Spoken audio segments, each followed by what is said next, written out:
Our top priority, though, for today and for the next day is really to ask one basic question. How do we do what we're doing? How do we do it more efficiently? And how do we do it for more and better? So a multi-pronged question, but a very important one. And I think we can all sort of plant that in our seed that in our brains as we go forward in the next few days. I'll begin with a few housekeeping remarks, and then we'll move on to our speakers. You may have noticed that on the back of your lanyard here is a QR code. Lots of information there, including the program, speaker bios. We won't be going deeply into bios here, so you can read them more in depth in the QR code. All of the sessions today will be on this floor. There are 4 rooms, and you'll see them around the incredible exhibit that's also in the Grand Hall here. Please do go through the exhibit. I had the pleasure of seeing it in New York a few months ago, and it really is a touch point for all that we're doing. The exhibit, as you may not know, is what we brought with us, and it's an exhibit of one item that sort of represents this displacement and exile. And it's an exhibit in a box, really. Our colleagues at the Academies in Exile have brought it with them to many different countries, and they've brought it here to Vilnius for us. I will ask you that there be no photos of those who do not wish to be photographed. There are participants who have a spot, a red dot on their lanyard. If you see that, please refrain from taking photos. If you do not wish to be photographed, you may sit in the back right over here if that's a preferred space for you to be, so that you can avoid the cameras. This room is being live broadcast over our favorite partner, Zoom. It will be broadcast and recorded. We'll be putting it on our website for those who aren't able to be here to see it, and for those who are joining us virtually, welcome into the room. There will be coffee and lunch served throughout on the first floor. There's an advocacy table on the first floor as well, information, registration. There are bathrooms on the first floor. And a reminder that there's dinner tonight at 7 o'clock back at EHU, which is European Humanities University. It's a short 5-minute walk. So the conference will continue here tomorrow as well, on Thursday. So the rest of the events besides the dinner will be here in the town hall. So with that, all the housekeeping aside, it's my absolute pleasure to ask to the podium Lisa Anderson. Lisa has been a champion of all that SAR does, serving on the board. Lisa is a professor emerita at Columbia University's School of International and Public Affairs. A number of her students have come up to her by surprise in the last couple of days saying, I took classes with you. And Lisa also served as the president of the American University in Cairo for 5 years. So all of it ties in well to what we're discussing here. And of course, her experience lends a huge weight to all that we do. With that, Lisa, and sorry, I've reversed my remarks. Here we go. So I'm going to start actually and flip it now. So we heard Lisa. Lisa will come up in a minute. We're actually starting with Vilius, and I apologize, Vilius, our host at European Humanities University. This event would not have been possible without EHU, without the spirit that comes with the university that is in exile from Belarus. Vilius represents that in all ways possible, and I invite him up to the podium. Thank you, Vilius.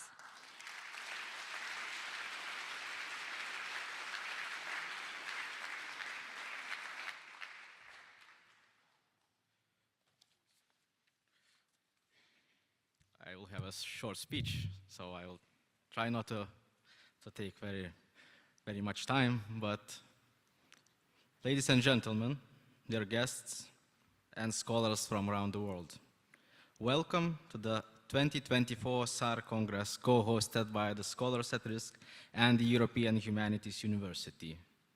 It is my honor to address you today as we gather to discuss the vital issues of academic freedom and challenges faced by scholars worldwide. First, I would like to extend a warm welcome to all our distinguished guests, speakers, and participants. We are privileged to have you here. United by a shared commitment to safeguarding academic freedom and supporting scholars in distress. The theme of this year's Congress, Sustainable Knowledge, Lessons from Universities, Research, and Students in Exile, is both timely and poignant. Across the globe, from Belarus to Myanmar, Afghanistan to Ukraine, Turkey to Sudan, and beyond, academic communities are grappling with potential political unrests, repressions, disasters, and conflicts. The experiences of these scholars, researchers, and students in exile are a testament to the enduring human spirit and the unyielding pursuit of knowledge, even in the face of adversity. Over these 3 days, we will dwell into these experiences throughout a series of exhibitions, film screenings, plenary sessions, and panel discussions. We will explore effective strategies to help researchers and students at risk areas stay safe, restore their academic roles, and promote sustainable higher education communities and societies. At EHU, we are proud of our history of supporting researchers at risk and providing academic asylum to many politically persecuted students and teachers. Our collaboration with SAR and our involvement in this Congress underscores our commitment to these values. EHU stands as a sanctuary for those who seek knowledge and freedom, a place where academic inquiry is protected and nourished. As we embark on this journey together, let us remember that our work is far from over. The challenges faced by scholars at risk are immense, but so is our collective resolve. We must continue to advocate academic freedom, support those in need, and strive to build a world where knowledge can flourish without a fear of persecution. Thank you for being here, for your dedication, and your unwavering support for academic freedom. Let us move forward with determination and solidarity, knowing that our efforts make a profound difference in the lives of scholars and the future of higher education. Using this opportunity, I also want to thank our colleagues, partners, Scholars at Risk, Vilnius Municipality, European Commission, SIDA, and other EHU donors and supporters. Also, and the most important, for the team of the EHU, Vilius, Oksana, Jurgita, Aida, Irina, Paulina, and student volunteers who joined the cause and make this event happen. Thank you, and have a nice discussion.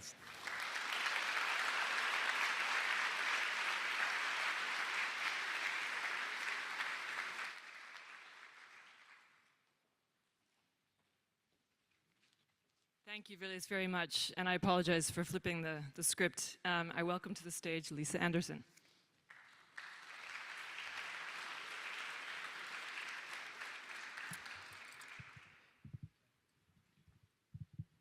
Thank you very much. Ladies and gentlemen, this is an honor and a pleasure to be here. Thank you, Sarah. Thank you, Acting Rector, and everyone here at EHU for welcoming us so warmly to Vilnius. I not only have already run into former students, but the Rector and I have talked about the joys of working in archives, and I feel at home. So for your partnership of EHU for preparing this event, and again, I echo the thanks to the staff, we're extremely grateful. As many of us know, this is a return to EHU and Vilnius for Scholars at Risk. We partnered with EHU in what was SAR's first Congress in Europe in June 2008. On the one hand, I wish that I could say, some 16 years later, that we solved all of the problems that we discussed back then. Threats to academic freedom and university autonomy in Central and Eastern Europe and around the world. For that matter, I wish we could be having this conference with EHU in Minsk. On the other hand, It is a testament to the dedication and quality of everyone at EHU that the university continues to thrive, continues to serve as a living, physical representation of the power of education and of people's desire for space to think, to engage critically, to learn, and to have a say in their own societies and the decisions that have an impact in their lives. These many years later, students from Belarus and from many other countries continue to vote with their feet and choose EHU for their studies because they believe it offers them a path to a better future. It's also a testament to the dedication and quality of everyone associated with Scholars at Risk, the network members, the partners, and the scholars we serve, that the network continues to thrive and grow, continues to offer a vision of a world in which every university enjoys full academic freedom, and where people from all parts of society can develop their capacities and harness their imaginations for the public good. At the 2008 Congress, we had participants from about 15 countries. For this event today, we have registrants from over 60 countries, not including those participating via Zoom. Today, our network has grown to over 650 institutions in more than 40 countries.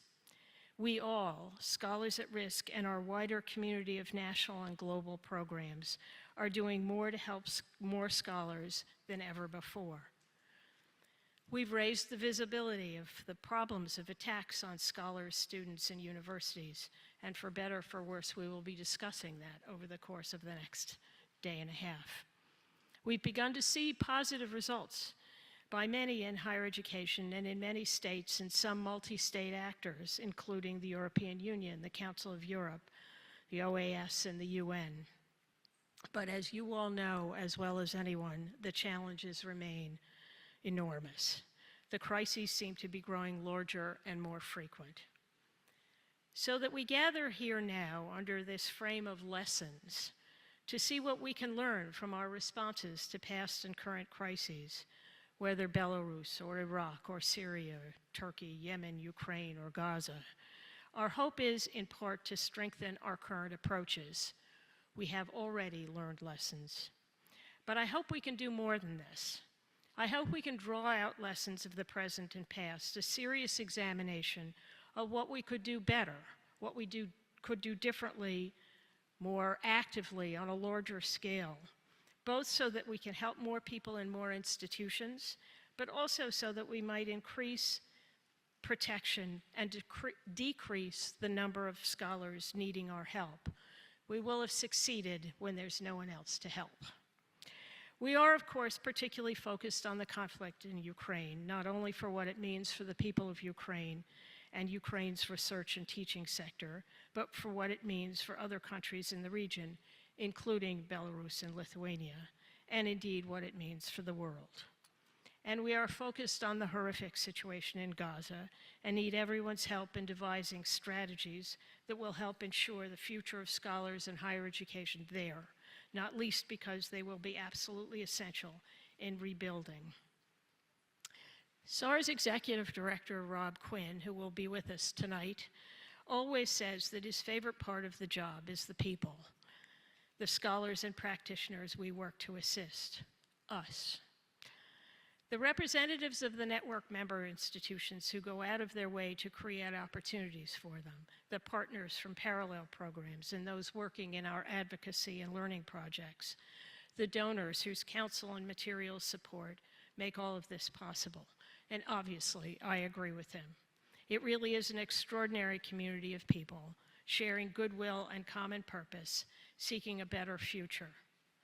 So many of you here are in the room, so many of you here in the room are part of that, but there are vast numbers besides all of us. I look forward to meeting all of you, and I hope you make the time to meet each other and get to know each other and go home and bring more people into our community. I look forward to our interesting and fruitful discussions, and once again, thank you for being here, and thank you to EHU. Thank you.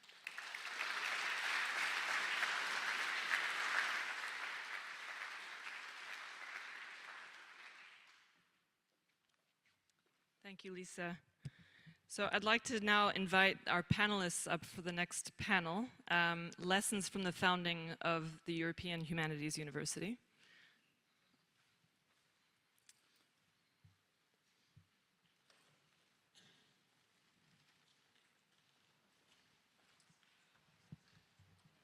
I'll begin by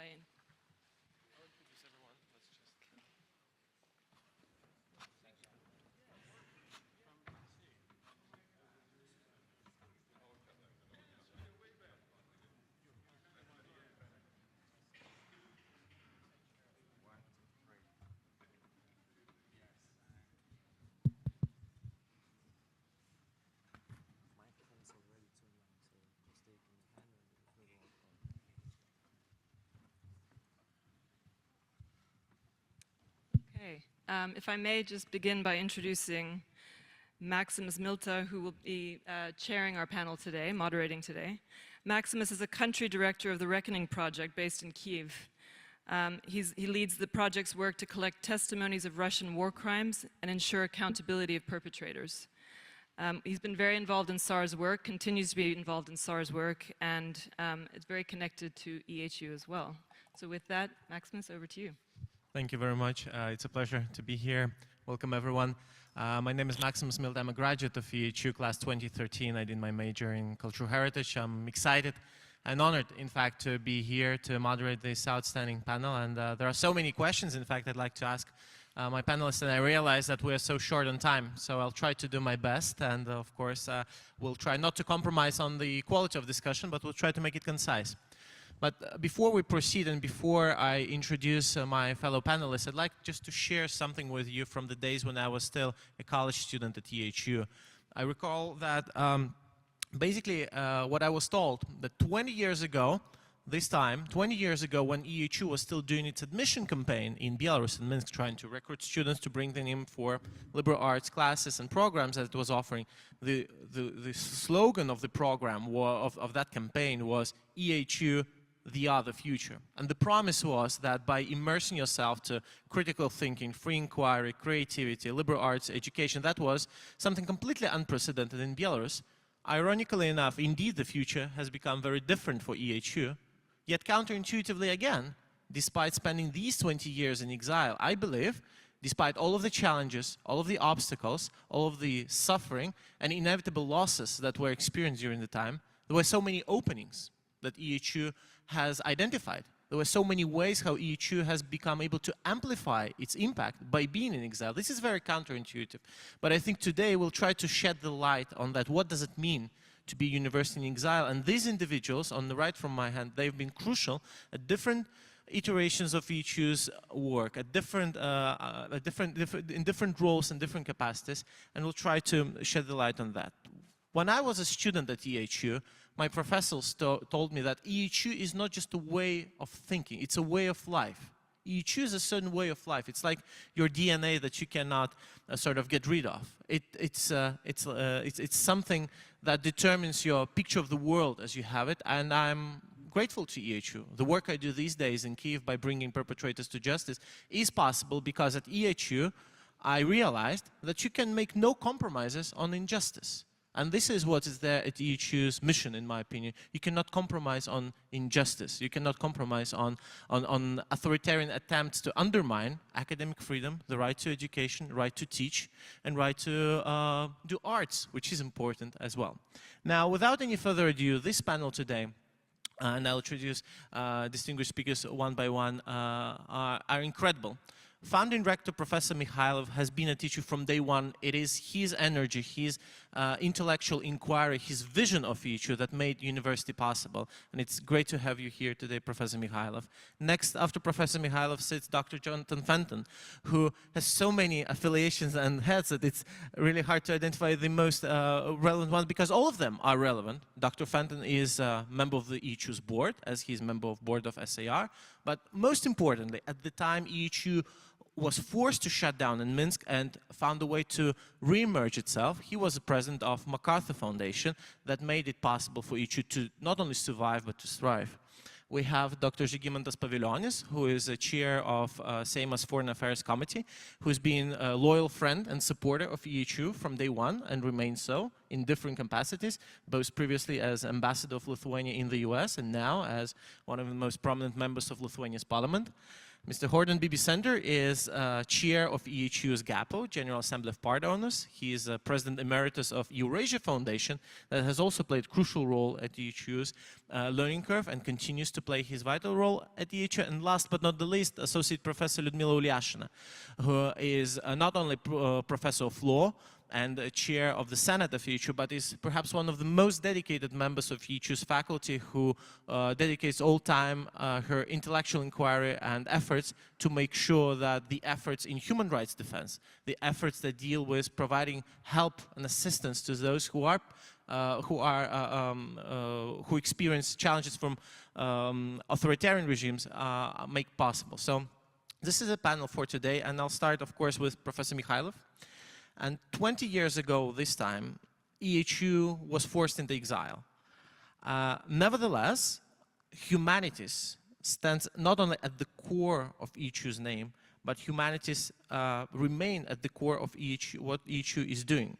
So can you perhaps tell Professor Mikhailov, how do you see the role of humanities in addressing the challenges that EHU is confronted with, also in the context of exile? What is the role of humanities in that?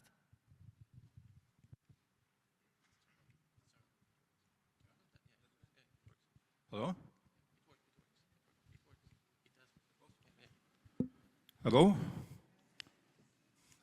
First of all, I'm very pleased to be honored to be participant in such a panel.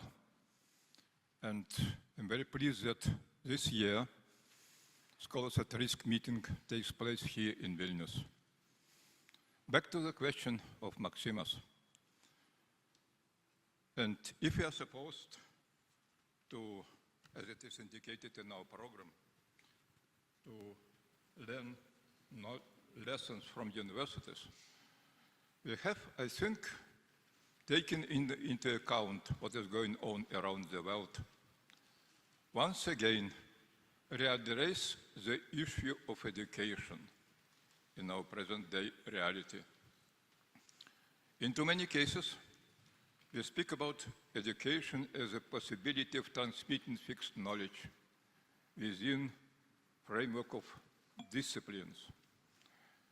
In famous article in the middle of the last century, Hannah Arendt was writing the significant message about education when she spoke about the crisis of education.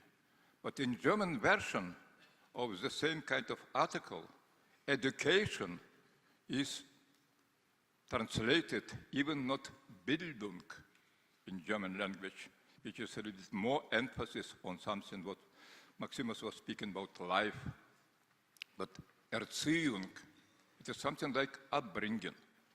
And the problem is whether, to come back to the issue of learning lessons, whether we're able to realize that this kind of education, which was lasting for many, many decades, particularly in this region, but also in worldwide, could become the way of challenging those who pretend to educate others.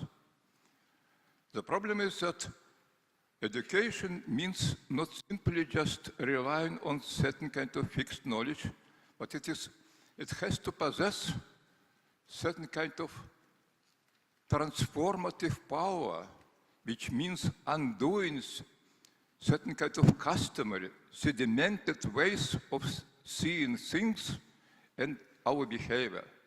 It is painful, but it is necessary because human being needs to be brought to certain kind of level where humans will become humane. It's not done genetically in our case, and we have to address this issue more radical way. I'm very pleased that our structure was able to survive here. When we came to Vilnius, unfortunately, the format of all possible projects to support such unusual case. It was for the first time in the 21st century that in Europe university had been closed. For the first time it happened something, but there were no instruments available to support such unique case. I'm very grateful to my old friend who is sitting here near me, Jonathan Fanton, who was flexible enough and was able to grasp this challenging reality. There are also other persons here, hospitality provided by Lithuania is Žygimantas Pavilionis.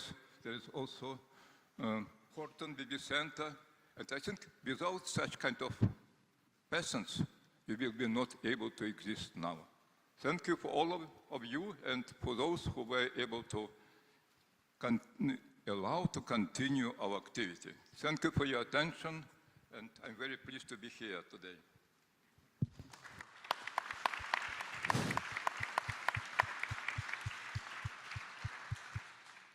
Thank you very much, Professor Mikhailov.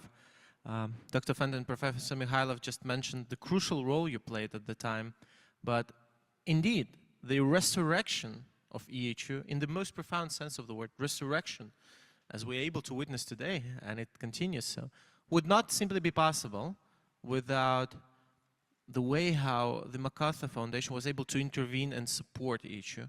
Why did you take such decision at the time as the president of MacArthur Foundation? Thank you. Can you hear me? Yeah? Good question. Well, it's an honor to be here with my good friend Anatoli, if I may, and moderated by Maximas, another good friend. I first met the rector over a quarter century ago when I visited Minsk in 1997. I was on a mission then for Human Rights Watch. I was chair of the Europe and Central Asia Committee, and the New School, where I was president. The rector and I agreed, we hit it off, and we agreed that we'd work together, which started by exchanging some faculty visits and our donating journals to the EHU library. 2 years later, I came back and wrote to our trustees, quote, EHU is a promising enterprise which we should nurture. A fuller cooperation would sustain this important source of future leaders for a democratic Belarus. That was in 1999. That same year, I became president of the MacArthur Foundation. It's a private foundation based in Chicago that works all over the world in conservation, women's health, peace and security, and human rights. In a few places, it also worked in higher education, including Russia, where it had an office and supported the European University St. Petersburg, the New Economic School, the Moscow School for Social and Economic Sciences. We believe private universities could bring the Bologna process, melding teaching and research, to the former Soviet space, and provide a model for reform of public universities. It also would be a source of independent thinking for what we hoped would be a gradual move to more open societies. Attracted by Rector Mikhailov's emphasis on the humanities and social sciences, we added EHU to our portfolio, and some years later, the Milutin Academy in Kiev.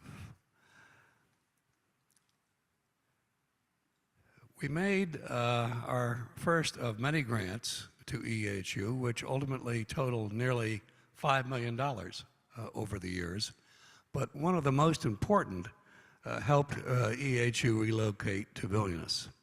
And I had the honor of joining President Šadauskas on June 28, 2005, at the dedication ceremony for EHU's new home in Vilnius. It was a moving occasion. And let me say just a little bit of what I said in my speech. May it stand as a symbol of hope that freedom, opportunity, and democratic prosperity will flourish in Belarus when the university returns to its rightful home in Minsk. Let us bear witness today that while the light of learning may burn in exile from Belarus, its spirit lives It moves us here, and it motivates the students and faculty in Minsk, taking great personal risks to continue their studies, and we salute their courage. We must not, we will not fail them. They can count on our determined effort to attract others to provide material and spiritual support, so the scholars in peril the world over will take heart that academic freedom eventually will triumph over authoritarian regimes. The living spirit cannot be silenced. We will not let you down. Well, I want to say all these years later, yes, we haven't moved back to Belarus, so that was perhaps a little optimistic, but I'm very pleased with how EHU has taken root in Vilnius and become a model of a successful university in exile. I'm honored to be on this board, but also on the board of the American University of Afghanistan, whose president, Ian Bickford, will speak to us tonight. And I want to say that when I'm sitting at a board meeting at American University Afghanistan, I'm thinking of EHU and all that I learned here. So it really truly is a model that I think works.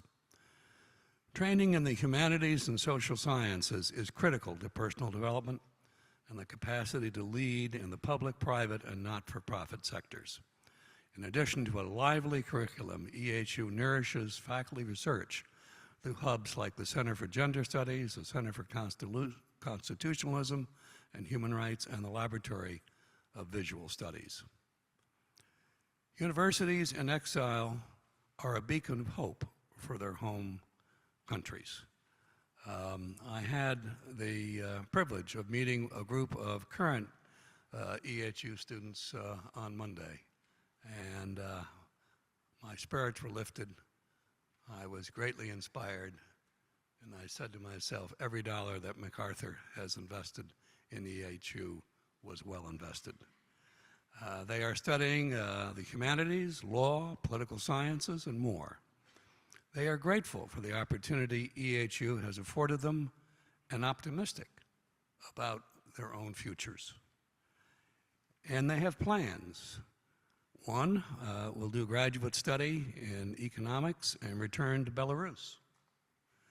Another wants further study in human rights law. Another, master's in cultural anthropology.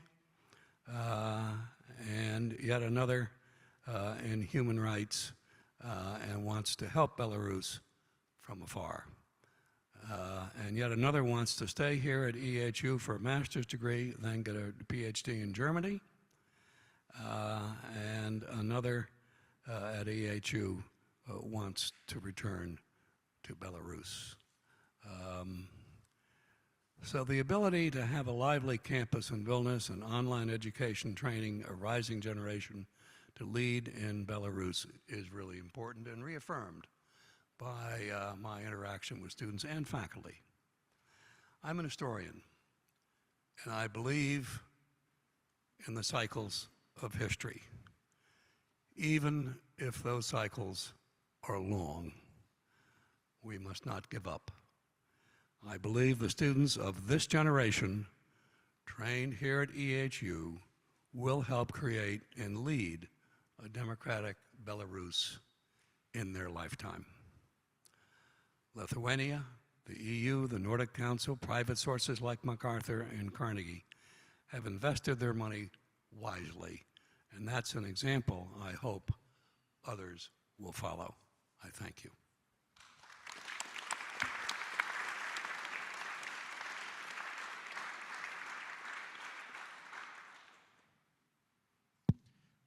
Thank you very much, Dr. Fanton. Dr. Pavilionis, if I may say, it's not only you who is perhaps one of the most trusted friends of EHU here in Lithuania, but the entirety of your family. Your late father was a truly committed scholar and a truly great friend of EHU. Your mother, she has been at EHU on multiple occasions, even recall as a keynote speaker at the openings of some of academic years, and you yourself. Now, what I'd like to ask you, however, is that inevitably these 2 decades that EHU has spent in Vilnius, they have changed the university. do you see the ways how EHU perhaps has changed Lithuania? Or maybe that you can envisage a certain role for EHU for the future in Lithuania? Maybe I will continue where Honorable President just stopped about the cycles of history. Yes, my father was a rector of Vilnius University, and I remember a very similar hall. It is called Mažoji Aula, one of the best little halls in old Vilnius University. I remember me being a young student looking to my father, who was then meeting. First was, I think, Dalai Lama, then John Paul II, Havel, senators, congressmen. The leaders started to come. They started to invest into our brains, into our spirit, and look to us now, 20 years, members of the EU and NATO. One of the strongest and happiest, actually, statistically, Lithuanian youth till 30 is the happiest on this planet. On this planet. We finally won with our Nordic neighbors, who are always the happiest. Yes, this is circle of history, and we made that circle. And maybe this is not a coincidence that we started to make this circle together with you. And my father was a good friend of Professor and Rector Mikhailov then, two philosophers, and I'm actually a philosopher as well. So we know how to make those cycles. And now, okay, stepping more towards realities with whom I work every day. First of all, what EHU did, or we did together with EHU, we pushed Europeans to fight for freedom in Belarus. When we joined EU in 2004, we were so shocked. I still remember being, I don't know, deputy foreign minister or one of those directors in foreign ministry. EU was spending not even €1 on freedom and democracy in Belarus. 100% of wonderful EU money was flowing to the pockets of Lukashenko. We were so shocked. And I remember our fights and difficult conversations with Commissioner Waldner, I think it was the Austrian commissioner, who finally said, okay, those stupid Lithuanians, I hate you. Those are first millions for EHU from Brussels budget. And then she later said that EHU was the most successful project of Eastern Partnership she ever created. So Brussels started to believe into freedom in Belarus via EHU. And look to the picture now. We just finished another meeting of foreign ministers. We're discussing, I don't know which round of sanctions we're introducing to Lukashenko and Putin's regime.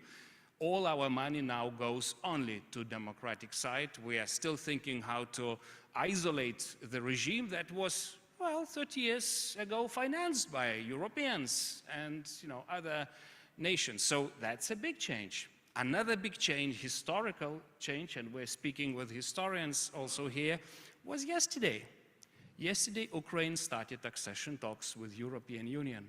I was part of Lithuanian team that did the same 25 years ago, again in Luxembourg. Yes, it took us some years to do it, but we did it. Nobody believed that we can do it, and we did it. And I'm quite sure Ukrainians will do it. I'm quite sure that with the next circle of European Commission and European Parliament in 29, we will be electing Ukrainian members of European Parliament and appointing Ukrainian commissioners to the Commission. But what does that tell to you? That's where history actually comes directly to you. And here I go to the tasks we, or this university, I think should do. Well, I mentioned two things, democracy, Europe, and I will still come to America. But first, let's start with democracy. I think to survive in this big global battle, you have to think global. This is not Belarus anymore. This is democracy fighting autocracy on a global level. This is not Lukashenko anymore. This is Putin. This is Xi. This is axis of evil. Occupying Belarus as a platform to kill not only Belarusians, but also Ukrainians, Lithuanians, whoever. So you guys have to think global, because you are at the front line of freedom. That, where those, axes of evils are experimenting how to kill freedom. So you have to be wiser. And university, it means university. It means thinking the whole picture. Those guys are trying to divide you and rule your brains, you know, nation from nation. So unite it. See the global picture. Join forces with Taiwanese universities, with Israeli universities. This is the same stuff, guys. This is not only Lukashenko. Think big.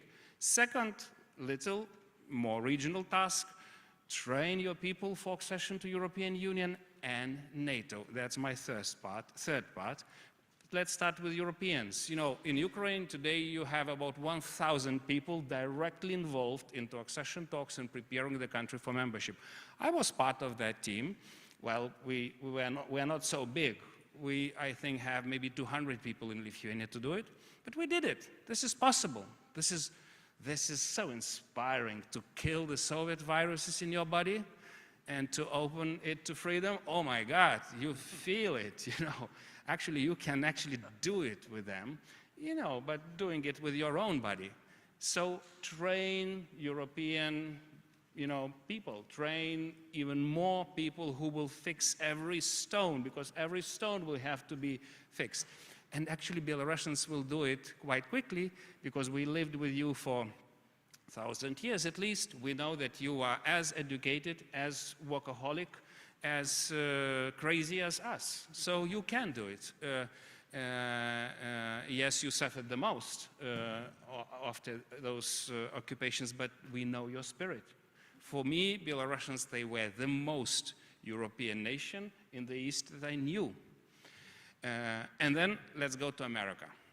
This is the building where President Bush landed in 2002, November, and just 10 meters from me, standing on those stairs, he said, every enemy from this minute of Lithuania is the enemy of the United States.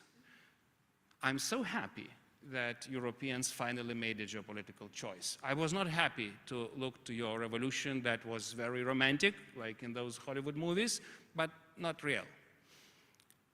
In this territory of bloodlands, you either with the West, or you just die, or you are just occupied. And we know it. And that's why we are so happy, and our youth is so happy, because we made those choices very clear from the very beginning. We were not playing with two worlds like Yanukovych or Lukashenko. We just went to the West, because we know what those Russians do to you. So, third task is to educate Americans. Because some of them, they still believe that you can have win-win with autocracies. And I always remind to my democratic friends, we always remember what happened in Yalta. You know, we are tough-speaking people. We never, ever, well, we believe in your American dream, guys. We are the incarnation of that American dream. We are Americans of the East. We have those heroes here. But when you start playing with autocracies, when you start feeding killers and thieves of this planet, then we die. So, the American brothers and sisters, it's time to win against Putin Russia. It's time to stop them inaugurating into Security Council of this planet. It's time to defeat that regime. The similar decision you made with Churchill in '43 in Casablanca. Do you remember how much time it took? How much suffering after Pearl Harbor it took to understand this truth? So, yes, my dear Belarusians, and Ukrainians and whoever, we are now going to NATO summit in Washington, historic, but it's not historic enough. Because historic it will be only when Americans will finally get rid of that virus feeding autocracies of this planet, China including. I'm very provocative as always, but I stop here better.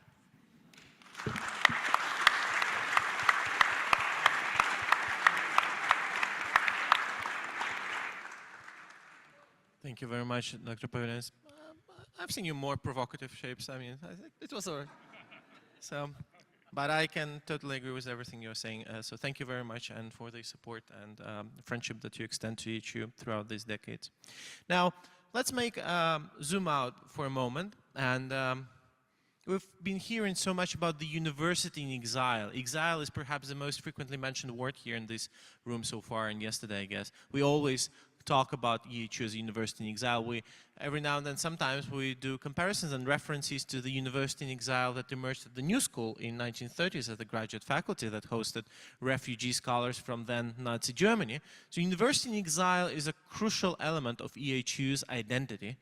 And in this regard, I'd like to ask a question to Associate Professor Liudmyla Ulyashyna, because university in exile in this country, in Lithuania, is no more just a metaphorical statement. A university in exile actually is a legal status that university has, that was adopted some years ago by the parliament of this country. So what is your take on this, on this intersection of a legal category as a university in exile and also as a chair of the Senate, of course? What does being faculty in exile, university in exile, mean to the members of EHU's academic community? Hello? Okay. Thank you very much for your question, Maxim. I'm honored to share my thoughts directly with the Congress and with my respected colleagues. The EHU indeed holds a unique legal status under Lithuanian law on education. Article 4 says that a higher education institution operating in exile is a Lithuanian institution whose activities in its country of origin have been discontinued for political reasons. This status of higher education institution operating in exile is granted by the government of the Republic of Lithuania upon proposal of Minister of Foreign Affairs, Lithuania. The general provision of national law on education were amended with lex specialis norms after some dramatical development in the life of our university. Re-established in Lithuania in 2004, and following the generous political decision of Lithuanian politicians and supported by scientists of global renown defending academic freedom and the call of Belarusian intellectuals, the universities indeed strive to meet all the general requirements of national law on education. All internal documentation was prepared to comply with national law. Online education model was introduced, and we started to this remote education for those who enrolled in university from Belarus. However, the factor issue was different from Lithuanian university. We educated students to strengthen civil society in their home country. And this was acknowledged by Lithuanian parliament, talks initiated by Minister of Education, the Minister of Foreign Affairs, and the Office of the Government of Republic of Lithuania. Members of parliament noted that due to the absence of special legal regulations, higher education institutions in exile face difficulties in adapting to the requirements of the Lithuanian institutions. As a result, the interest of students, the fulfillment of Lithuania's international obligations, and the prestige of the country were at risk. In 2018, the law was amended. And indeed, this change had a great positive impact on the academic society community. Recently, the EHU successfully passed all institutional exams, and the Agency for the Evaluation in Higher Education has awarded EHU the right to continue its education as Lithuanian university for the next 7 years. The lesson shows that any regulation is a way of building new norms, which is successful only if it is in accordance with recognized needs. Raphael Lemkin, our countryman, born in what is now Belarus Grodno region, said at the United Nations General Assembly in 1949, while pursuing the adoption of Convention against Genocide. Law must be built. As regard to right to academic freedom in exile, individual or institution-wise, it has not been established at the international level. Lithuania has become the first state not only to host an academic unit and grant its legal status as a university, but also to elaborate and adopt a set of national legislative acts. Our university and its academic community is keen to share our experience and further promote the model which transforms political will and solidarity into a long-term project educating a generation that can bring positive changes in their home countries. In the current academic year, we have over 1,500 students from 15 countries and 85 teachers and researchers from various European and other countries, with Belarusian, of course, academicians predominating. Until 2021, 2/3 of Belarusian alumni returned to Belarus. A survey conducted in 2021 demonstrated that EU liberal arts concept helps its students acquire advanced soft skills, such as critical thinking, independent learning, creativity, and effective communication skills, resources that students can hardly obtain in Belarusian universities, but are highly valued by employers.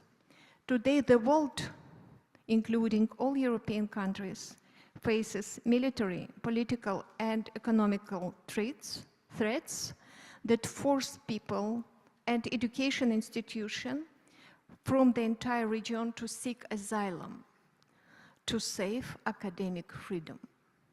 International law must be built.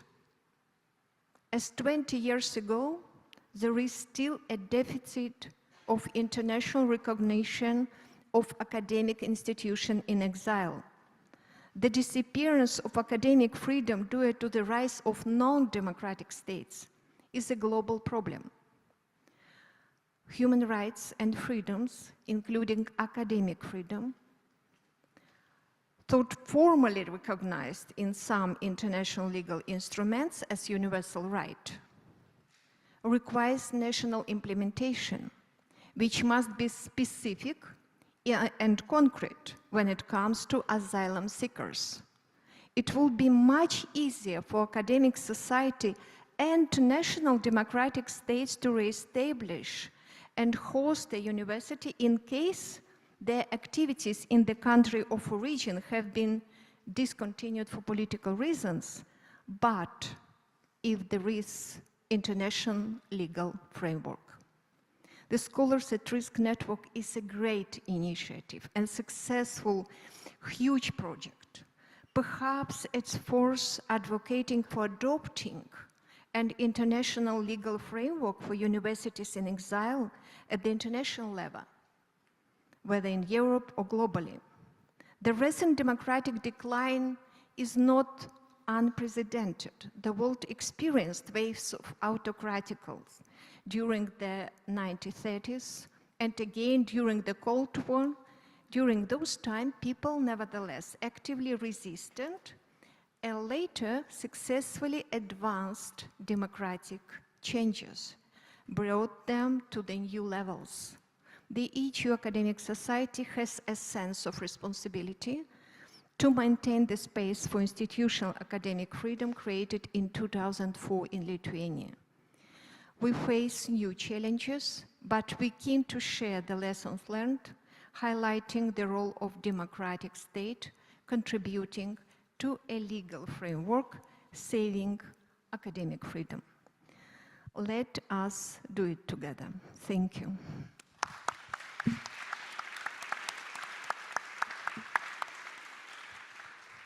Thank you very much, Dr. Ulyashyna, and for concluding remarks, Horton, you are the chair of the most supreme governing body at EHU. You are the boss of all bosses, essentially. That's who you are at EHU.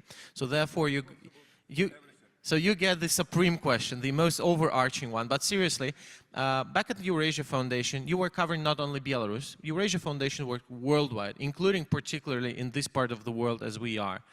Free-minded people, freedom-loving people from Belarus, from Russia, from other countries, they continue experiencing oppression from authoritarian regimes. Having said that, what regional future, what regional perspective or regional role do you see for EHU in that regard? Thanks, Maximus. Even if you do overstate my importance, it's a privilege to be here with my dear friends, and an honor to be in this room full of people who have found common cause. So welcome to the conference, and thank you for being here today. And I want to welcome everyone else who's in the land of Zoom, too, whenever and wherever they may be. We're just about out of time, so if you give me 2 minutes of your attention, I'll see if I can answer at least part of the question that's been asked. Given the geopolitics of our region, scholars at risk, universities in exile are sadly a growing industry. Lisa just mentioned this before we started. It bears saying that EHU's mission is education. It shouldn't have to say it, but we have to say it all the time. EHU's mission is education. It's the actions of others that make our project political. And as more students, more teachers, more people are disrupted in their lives in their home countries who are committed to either teaching or pursuing an education, come to EHU, the political profile of the institution becomes even more defined. And to me, that's a paradox that we have to live with. For authoritarians, it's a tautology, because we started as a political project, so of course we're still a political project. EHU is unique among higher education institutions in that it's a place where Belarusians and Russian speakers from any country can obtain a truly liberal arts education in their native language. As the region changes, as there are more disruptions and academics are displaced, EHU's regional role changes. And I can give you a snapshot of this. About 5 years ago, the student body was comprised of considerably more than 90% Belarusians. Today, Belarusians comprise about 80%. It fluctuates year to year, but about 80%. So we've had a significant change in our demographics. The gap is filled mostly by Russians, for obvious reasons, and citizens of Ukraine, for equally obvious reasons, and a smattering of students who come from elsewhere in that part of the world we call Eurasia, for want of a better term. Depending on the actions of Minsk, this trend may continue, and EHU's reach may become even more regional. We'll have to see. No matter how much we extend our reach, EHU will always be, at its heart, a Belarusian institution with a core mission to educating and integrating scholars, students, professors from Belarus with the wider world. Now, with respect to this demographic change, there are at least two benefits. One is that, once again, I'll paraphrase Lisa and say people voting with their feet and they come to EHU. That's a market challenge. It means that there are qualities in EHU that are promising enough so that scholars at risk come to study here. That's good for those scholars to have a place to be at home and to make it their home, and it's good for EHU. Secondly, the addition of Ukrainians, Russians, and students of other nationalities to the student body both enhance our diversity and enrich the experience of our Belarusians who are here in new/old Europe, rubbing elbows with their colleagues and peers from Belarus, with their newfound partners and peers from the broader region, and indeed making connections to the broader world that will serve them throughout their lives. So I think that EHU's future as a regional institution is one for us to build, but all of the elements are there so that we can meet our fundamental mission to supporting the next generation of Belarusians in their educational aspirations, and to bringing together people who, like people in this room, who have found common ground and are prepared to take on the challenges that this very difficult neighborhood poses. Thanks very much.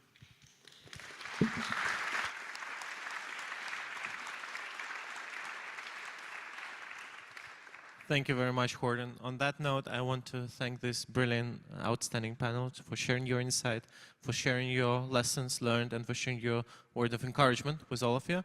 And for the audience, I'd like to encourage you to take advantage of the coffee breaks, lunch breaks, and dinners to talk to the panelists here, because certainly there are so many inspiring things and lessons that could be mutually acknowledged. Thank you very much.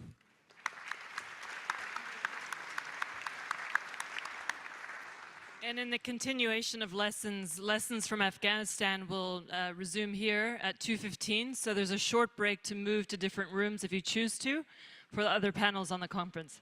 Thank you very much.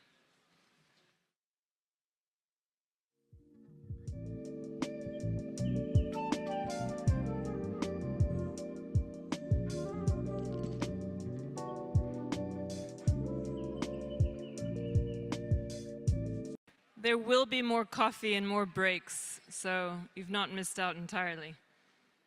I think it will cool down soon as well.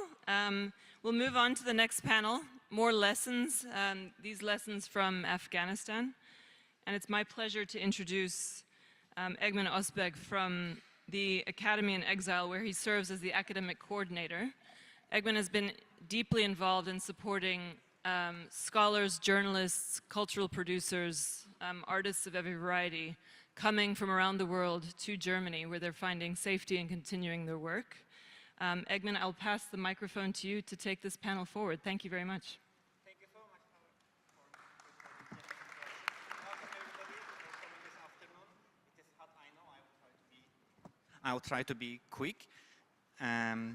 I'm not going to, I'll skip longer introductions because you can access all the bios in the Congress app or like the website. You can download, you can check all the full bios there.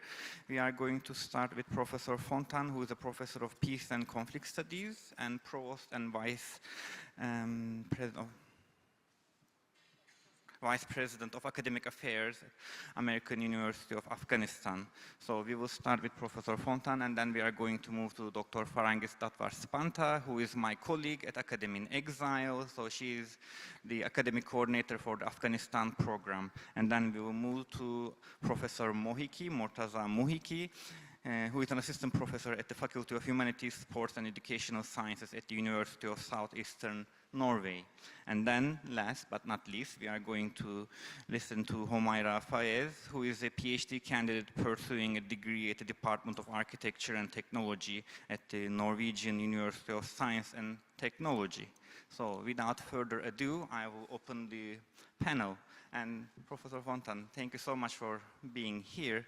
And I would like to ask you about the alliance, building alliances and partnership is a big part of our response to the crisis in Afghanistan. And if you could elaborate on your work about building alliances and partnership to sustain education.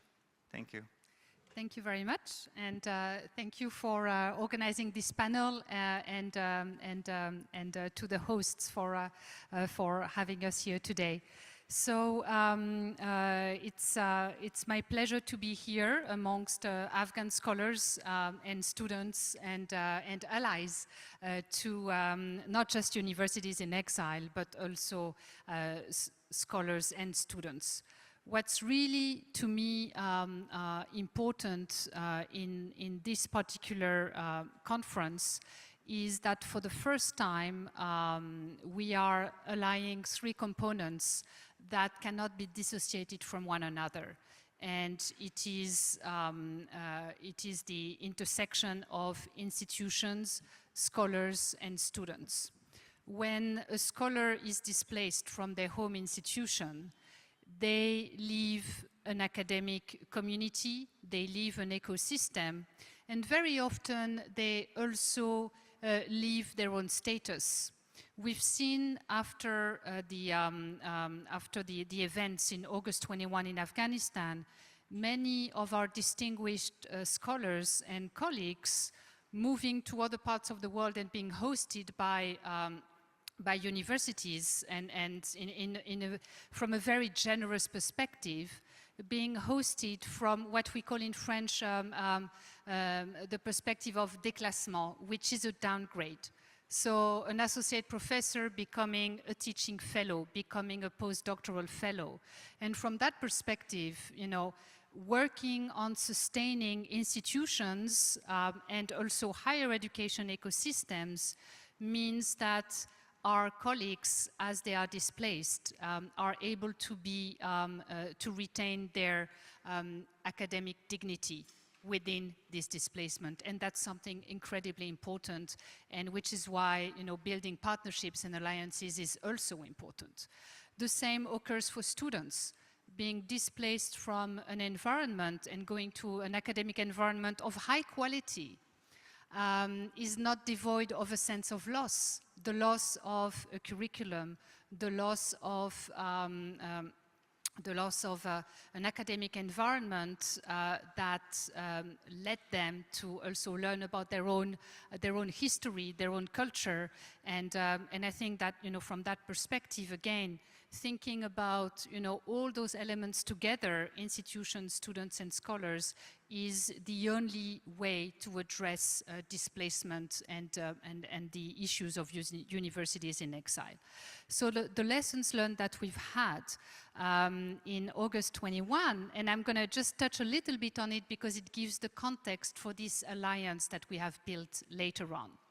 We faced a possible dismantlement of our institution. So the American University of Afghanistan was established in 2005 as a liberal arts Afghan institution in Afghanistan. And as August 21 occurred, we were, of course, prepared. We had established many different scenarios. We had a very, very robust online learning program. But yet, there was a community. Our ecosystem was facing the possibility of moving to different parts of the world. And, you know, a few students here and there, faculty members moving to different environments. And we faced the possibility, which thankfully did not occur, of becoming like those ships off the coast of Pakistan being dismantled bit by bit, you know? And thankfully, our own networks that were extremely strong, and the work of you know, our leadership and our board meant that we could we could keep our integrity as an institution, and we could ensure that, you know, we were able to continue working online, and not just teaching online, but also providing quality online education to Afghans, whether they chose displacement or whether they chose to stay within their own country. So the power of partnerships and networks when facing crises is essential. And then, of course, the inner-built agility of institutions, and also the possibility of leveraging the existing partnerships. That has been, I think, one of the keys to our success, not just continuing operating in exile, but also thriving and keeping our growth in exile.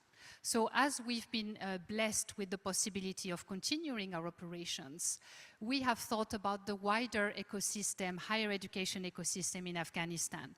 And not just higher education, but also education. Because how possible is it to teach Afghan women if there are no high school graduates able to then move on to our programs? So as you probably all know, in March 22, the secondary education system in Afghanistan was banned for Afghan girls. And then in December 22, the university system was banned for Afghan women. So what this meant was, you know, we wondered what to do for the first week after this ban of December 22. And then we met with the board, and David Edwards, our board member, said, okay, let's see who in the higher ed ecosystem in Afghanistan is still teaching women in the country. Either face-to-face, they could be, or also online. And we realized that there were many learning providers still operating. Many at the time was, you know, maybe up to 10. And we thought, okay, that's interesting. There was Arizona State University, there were other institutions, but AUIF was the only Afghan institution still teaching women online in Afghanistan. And then we decided to survey the landscape, invite all those providers. The first meeting that we held was in February 23. And then we realized that that ecosystem was still there, and that it was also almost growing day by day or week by week. There were other institutions seeking to partner with local providers to reopen either schools or universities, or university level education, not universities, but you know, providing courses here and there. And the more we surveyed the ground and the more learning providers got to know what each other was doing, the more opportunities arose. And we started with, I think in our first meeting we had 15 institutions, and you know, from the humanitarian sector, the secondary school sector, and NGOs and university providers. And today we have 60 providers in the Alliance for the Education of Women in Afghanistan. So we've grown pretty rapidly. We have a very focused mission, which is to provide quality education to Afghan women and girls. And at first, we were worried about access, and we spent our first 12 months surveying the ground, mapping the different institutions operating on the ground, and figuring out how to enhance this access to education in terms of, you know, in terms of infrastructure, in terms of bandwidth, electricity, and also connecting learners to those different initiatives.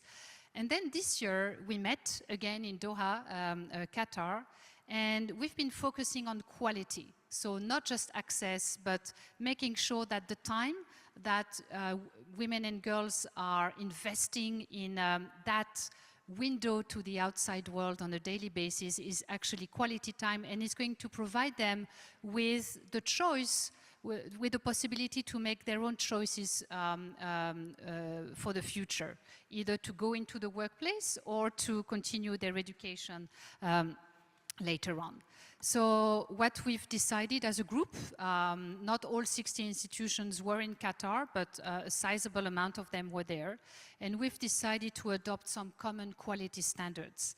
And why? Because we need to recognize what each other is doing so that our students can actually continue their pathway from secondary to tertiary education and maybe onwards.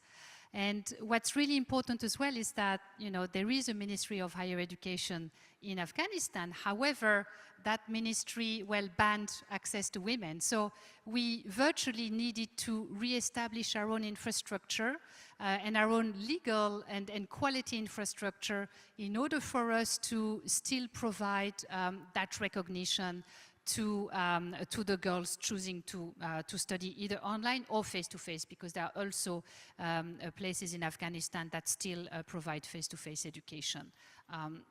So that's how our quality standards came about, and then we thought about establishing also a peer recognition system to make sure again that institutions recognize one another, Right now, our network is allowing institutions to do bilateral articulation agreements, but we want this to grow much bigger. And also, we're thinking of a common credentialing system to make sure that, okay, there is no leaving certificate or secondary school completion certification in Afghanistan today, but what would it look like if 60 organizations established their own system and recognized one another's education? So that's what we're thinking of. So this year is quality. Next year, we're going to be thinking of scale. If the stars align and we're able to agree on quality, then we will be able to grow. And that's really the power of partnerships and networks. And that's why, you know, the recognition of networks by other networks, which is this one, is also extremely important. One last thought, when facing emergency, but when also absolutely sure of one's mission as a network, we can literally climb mountains. And I think that, you know, while it could take many years for a network to agree on common quality standards, it literally took one meeting, one two-day meeting in Doha, because we knew what we wanted to achieve, and we know that there is no time for us to waste on maybe individual egos of organizations, because we are all facing this emergency. And somehow it's working, and coalitions are, I think, the key to addressing some of the issues that have been mentioned earlier. One last thought, when the chair of the Faculty Senate of EHU mentioned the importance of legal frameworks, you know, recognition from that perspective as well is instrumental to not just our mission, but keeping the hope of Afghan women alive as they study either online or face-to-face. Thank you. Thank you so much, Professor Fanton. I think your work is truly inspirational in terms of like sustaining or rebuilding almost from scratch, like quality education, teaching in Afghanistan, students in Afghanistan, because access to education has been like one of the biggest issues since August 2021. And a lot of initiatives, many of them are in this room, like us, Academy in Exile and others, we have been dealing with these similar issues. For example, we have a tandem teaching program where we want our fellows from Afghanistan to develop courses and to be able to offer it to students from Germany, but also from students from Afghanistan online. So now our fellows are developing this course, but it is fantastic to hear that there's a broad range of efforts going on, and then yours is thinking much more in a higher level, like institutional framework, legal framework, and scale. But I'm sure that this is going to this will come up again and again in the panel, and then the discussion that will follow afterward. Thank you so much, Professor Fanton. And I would like to now give the floor to my colleague, Dr. Farangis Latvar-Spanta, who has been coordinating Academy in Exile's Afghanistan program. So she has a lot of hands-on experience supporting fellows from Afghanistan, but also she also has internal information about like the responses to the crisis that happened in Afghanistan. Thank you. Thanks very much. Good afternoon, dear organizers and dear scholars. I'm very delighted to be part of this panel and to receive the opportunity to reflect briefly on my work. First, I would like to talk about my role as an academic coordinator at the Academy in Exile at the TU Dortmund University, and then share my perspectives as a political scientist working with German governmental institutions like the Federal Ministry of Economic Cooperation and Development and the German Federal Foreign Office. Before I became the academic coordinator of the Afghanistan program at the Academy in Exile at TU Dortmund University, I have been in a similar position as an academic coordinator for a preparatory course called Good Governance Afghanistan at the School of Public Policy in Erfurt. The one-year course was preparing Afghan government practitioners for their MA in public policy. Together with the German Federal Foreign Ministry and the German Academic Exchange Service, the ARD, we could choose and invite 3 cohorts to Germany from 2008 until 2011. The program depended on the Foreign Office resources, and the outcome of the program was not immediately measurable. An evaluator interviewed the scholarship holders and some other administrators involved, and the program was unfortunately stopped. Nevertheless, I would claim that the program was a success. More than 60 Afghans graduated with an MA degree in public policy, and a few returned to Afghanistan. Most of the graduates pursued their academic careers in the Western countries, found jobs in Canada, US, or gained their PhD and could continue as professors, teaching and processing and giving knowledge to other students. During the years in my position as a coordinator, our cooperating partners feared that their families would follow and remain in Germany. Academically, the students had to focus on their studies, learn German, and were worried about the safety of their families in Afghanistan. Flying back and forth for family reunions for a longer period was not allowed and closely monitored by the donors. Another challenge was the donors' lack of knowledge on how the society made it more difficult for women to compete with their male peers.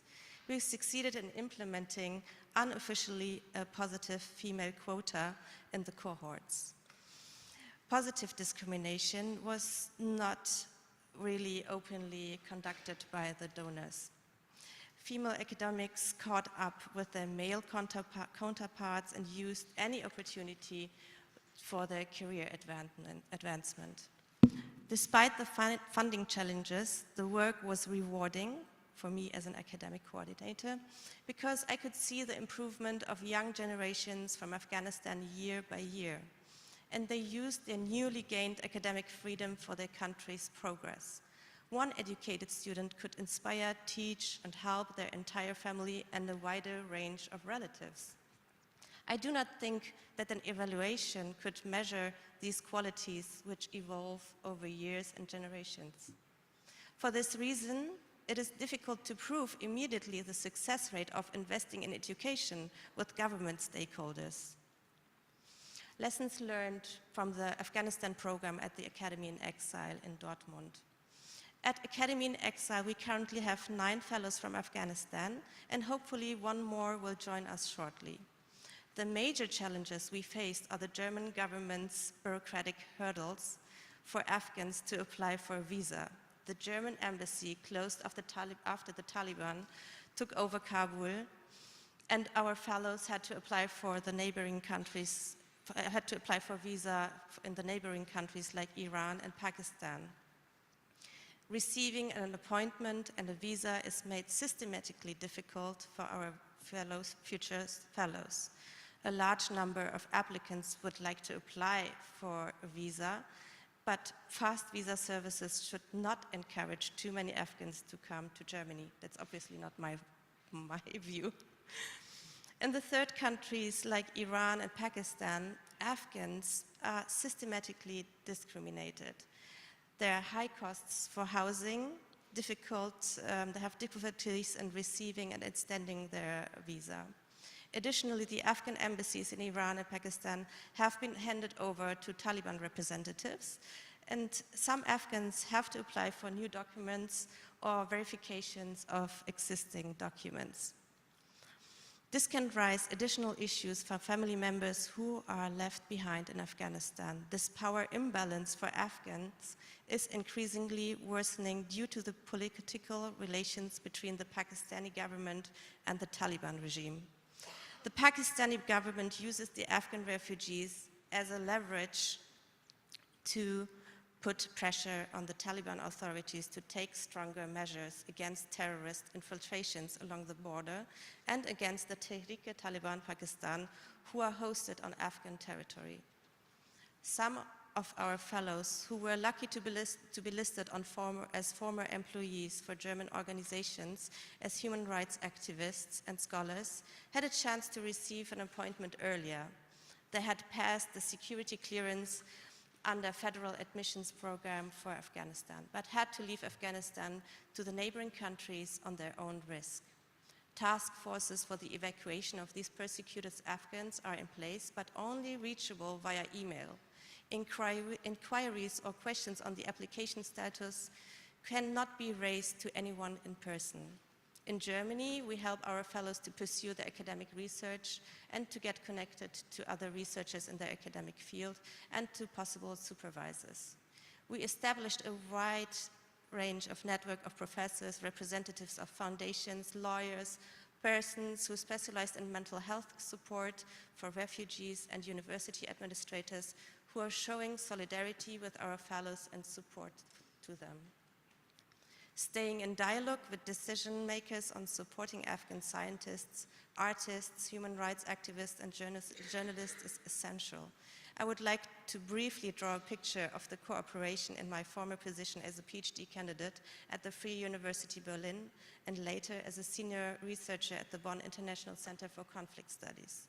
Various meetings with ministry representatives and institutions are inviting different Afghan civil society organizations and Afghan experts to hear their views and suggestions on how to help the Afghan population without engaging directly with the Taliban authorities.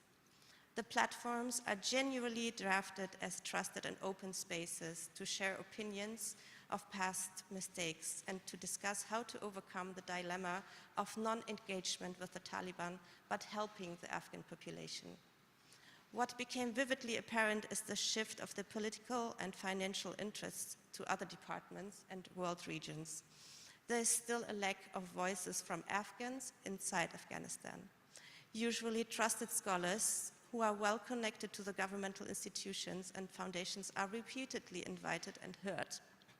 Therefore, the discussions were sometimes led by narratives supported by some Afghan experts that the Taliban stand for more security and that there are pockets of freedom in different remote areas of Afghanistan in which teaching and studying for young women are allowed. These narratives are dangerous and are mitigating the circumstances on the ground to legitimize the withdrawal of funding. Former female students who have been deprived of their future perspective of studying or just being active members in public life complain about too many suing courses by international NGOs, instead of active pressure on the Taliban to change their policies. What have I personally learned from the last few years working for persecuted Afghan scholars? It is very important to stay connected to Afghan scholars in Afghanistan and establish relationships to people in political institutions and civil society organizations globally. Right after the takeover of the government by the Taliban, the international awareness for Afghans who were trying to flee the authoritarian regime was high, and many politicians and organizations were willing to help. The Afghan diaspora has to keep the awareness of the ongoing human rights abuses by the Taliban on the agenda. The narrative should not shift on how to deport Afghan criminals back to Afghanistan, but should be diverted to the global responsibility on solidarity to universal human rights like access to education, to housing, health services, and in general to a dignified life as a member of the society in their new home countries as well as in Afghanistan. An active involvement of framing the narrative of standing for universal human rights and against the inhuman government of the Taliban is crucial. Gender apartheid is conducted by the Taliban, and atrocities against humanity should not be normalized by the given time or by the time given, because the international community is overwhelmed by ongoing global conflicts and the challenges of climate change. Since I cannot separate my views as an academic coordinator and a peace and conflict researcher, I would like to speak about lessons to be learned from a perspective of policy advice. First, establishing sustainable peace is very expensive, but leads in the long run to more prosperous societies and better functioning democracies. Second, the underlying misunderstanding is deeply rooted in the idea of intervening militarily in a country and on how the interveners can cope with the intervened. Afghanistan and Iraq have given the Western powers the chance to rethink on how to establish liberal democracy, democratic state-building processes. Not much has been learned so far, as we can see in Iraq, Yemen, Sudan, Syria, and also currently again in Afghanistan. Speaking about alternatives on how state building should be done or if it should be approached by force and militarily became a sideline discussion. Currently, within circles of policy advisors, politicians, and political scientists, it would mean to reform a self-perpetuating and lucrative system. It is based on lucrative circles of selling and producing weapons, short-term fixes, developing aid which flows back to the donor countries. If direct involvement is needed by donor countries, the administrative systems and bureaucratic budget flows should be reformed beforehand. One major step could have been more Afghan ownership in the state-building process from the beginning. The US, as the largest donor and the main policy driver in the post-conflict era from 2001 until 2021 in Afghanistan, has regularly assessed the mistakes in spending. The published Lessons Learned program in August 2021 by the Special Inspector General for Afghanistan Reconstruction, also known as SIGAR, wrote, the US government has now spent 20 years about 145 billion US dollars trying to rebuild Afghanistan, its security forces, civilian government, institutions, economy, and civil society. In the report, different areas of the state-building efforts in Afghanistan are carefully scrutinized and assessed. But still, the step lessons learned must be followed by the step lessons implemented. Thank you very much. Thank you so much, Farangis. And Farangis, being a humble person, forgot that she raised a lot of very important issues, and global community or like international community will be able to discuss some of these issues in a conference she's organizing this year in November in Germany. So yes, please, you are all invited. You will get the information if you like to, and if I find your contact details on the email list, I will definitely inform you about the upcoming Afghanistan conference. You're very much invited. thank you. And now I will give the floor to Professor Murtaza Mohiki. So please share your insights and responses to the response to the crisis in Afghanistan and afterwards. Thank you. Thank you. Okay. Hello, everyone. Thank you so much for having me. You know, when I think about this topic, lesson learned from Afghanistan, I studied a lot of reports from different perspectives. For example, I want to show you, this report is from European Parliament. You can find it, just Googling, and you can find, it's 50 pages. It's lessons learned from 20 years of supporting democracy, development, and security. A lot of reports, actually.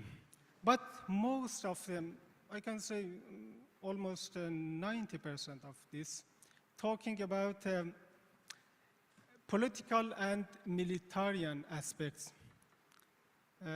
But I, as a human rights lawyer, I think we need to have a roadmap or master plan considering cultural aspect, legal aspect, not only militarian and political aspects. I read all these reports here from SIGAR, US lessons learned in Afghanistan, a lot of reports. Here from NATO, you can find it. Afghanistan lessons learned process. Another, for example, here from Canada, entitled Lessons Learned, What Canada Should Learn from Afghanistan. Another from Special Inspector General for Afghanistan Reconstruction. what we need to learn, lessons from 20 years of Afghanistan reconstructions. A lot of reports. I read almost all of these reports because when I, now actually, not only because of this conference, when collapse happened, also, I start thinking what happened exactly. Not only about the political and military aspect. We know about this. But I try to design a roadmap. I cannot claim it's a very comprehensive and completed master plan, but it's my thought. You can add more. We can discuss maybe later about this. In my roadmap, I want to talk about legal aspect, cultural aspect, and technological aspect. Why I choose these three elements? Because my field is human rights. I'm a lawyer. I want to talk about legal aspect, why it is important for current situation. Also about culture and technological, because also I am a legal tech specialist. I work with AI and human rights. Also this aspect from technologically, as you mentioned about online classes, so you about online class for Afghan girls, it is important for them also. Not only for online education. I can explain all these aspects briefly. I don't want to waste time too much. About the legal aspect, my colleagues and I, we formed a journal. Here you can find it, Legal Transformation in Muslim Societies. We call for the second issue. Why it's important? Because we need some reform in our society. It's a very big task, actually. I know I cannot do it alone as one person, but it's a very long process. It takes maybe decades, but it's time to action, I think. We need to do something. Every single person can plant a flower at least, and after a while we have a big garden. That's why I think it's important. About this aspect, I work with Max Planck Institute about civil society and the rule of law in Afghanistan. They have a project about rule of law in Afghanistan. I'm involved in this project. And also about right to education in Afghanistan, because we have to show this is a right for Afghan girls, for Afghan women. They should have this right. Also, about cultural aspect, I think we need to think about education, Afghan men and boys, not only women and girls. Because gender equality is not only relevant to women and girls. Also, Afghanistan has a very traditional society, as we know, all of us. We need to talk about these issues to our parents, I don't know, sons, men in Afghanistan. That's why I think this is important. in my master plan, the road plan, I think it is important to think about education, Afghan men and boys also. In this aspect also, empowering Afghan women through translation. I had a presentation at KU Leuven about this topic, because they had a conference about women and political translation of the Middle East. There, I present this topic about empowering Afghan women through translation. What I mean about this, because women in Afghanistan, considering language barriers, problems, they need to be heard.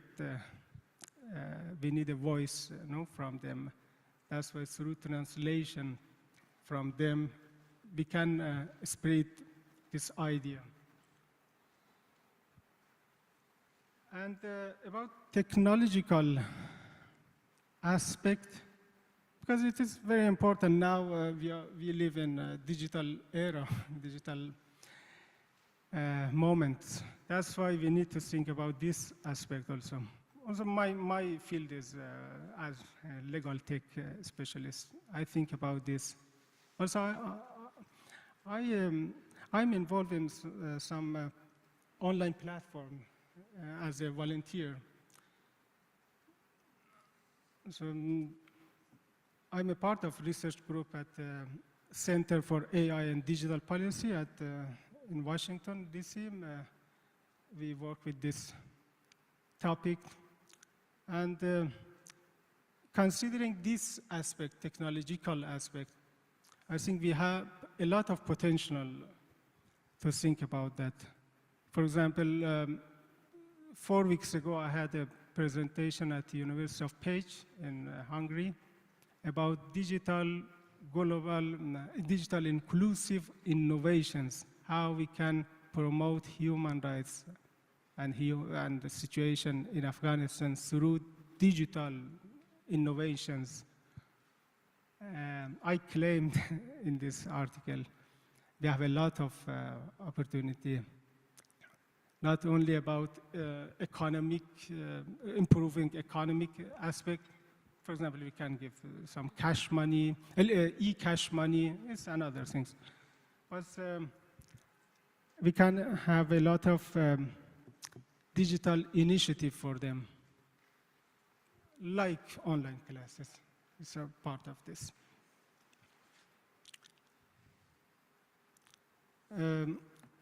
About this aspect, I work with European Intellectual Property Teachers Network, and we had a conference in Copenhagen Business School last year in November. When I present my idea there also, they promised to involve in this project. There are intellectual property teachers in Europe, all of this group, and they want to provide open resource for students, for girls, for women, for all people in Afghanistan. Briefly, I present my idea. I mean, we have a lot of politicians in Afghanistan, in many countries actually it's like that. But I think it's time to think about not to show off something, just like a project, because project nature is, we know about this project. They just want to take some pictures, I don't know, spend monies for some project, and after they finish. But really, we need to, I think it's, as a teacher, it's my task, not only everybody. It's a task and duty to think, to do a real work, I mean, to spend time to think about that, and finally maybe they can do something very little, maybe very small initiative, but at least you do something. I learned from my expertise and from my experiences in Afghanistan during, I think now I have over 13 years teaching experiences. When I was 26, actually before that also, I started teaching for students in the schools, primary, and after that, universities. Almost 20 years, now I'm 40 actually. As, I think, yes, we need to really think about to do some real work, because considering a crisis in Afghanistan, it's a very challenging time, I think. Just I want to, to share my these big pictures, but we can talk about that later. You can add more, even. I told you it's not a comprehensive. It's not a very completed plan. Just like a draft, you consider it, but we can share our ideas about many things, not only this. Yes, I think for now I think it's enough. Thank you so much.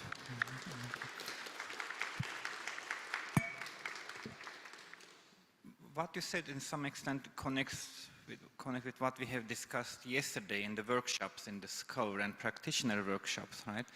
About not having all the answers to all the questions, but still daring to propose our own answers, and sharing these answers with others is the key.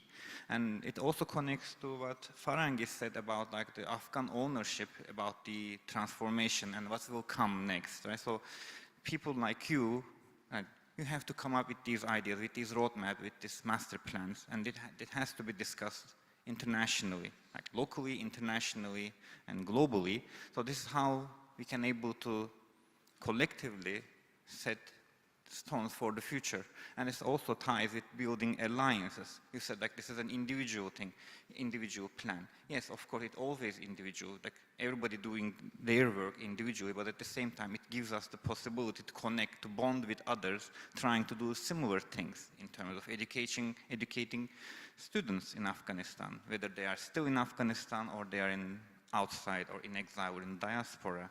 So all these different registers and different levels of doing this work, and this is the main theme of this Congress, right? How do we do, what do we do, and how do we do it in better ways, right? About how we learn from what we are doing, and this is the importance of these panels, that we are trying to draw lessons and we are trying to speak to a huge crisis. None of us here individually can even comprehend the scale of the issue we are looking at, we are trying, let alone solving it. But step by step and then like one by one, with these ideas, with these concept notes, that we can, I think, go further and progress. And with that, I will ask Humaira two questions actually, because so far we have been discussing about scholars at risk mostly, but also a lot of students from Afghanistan need support as well.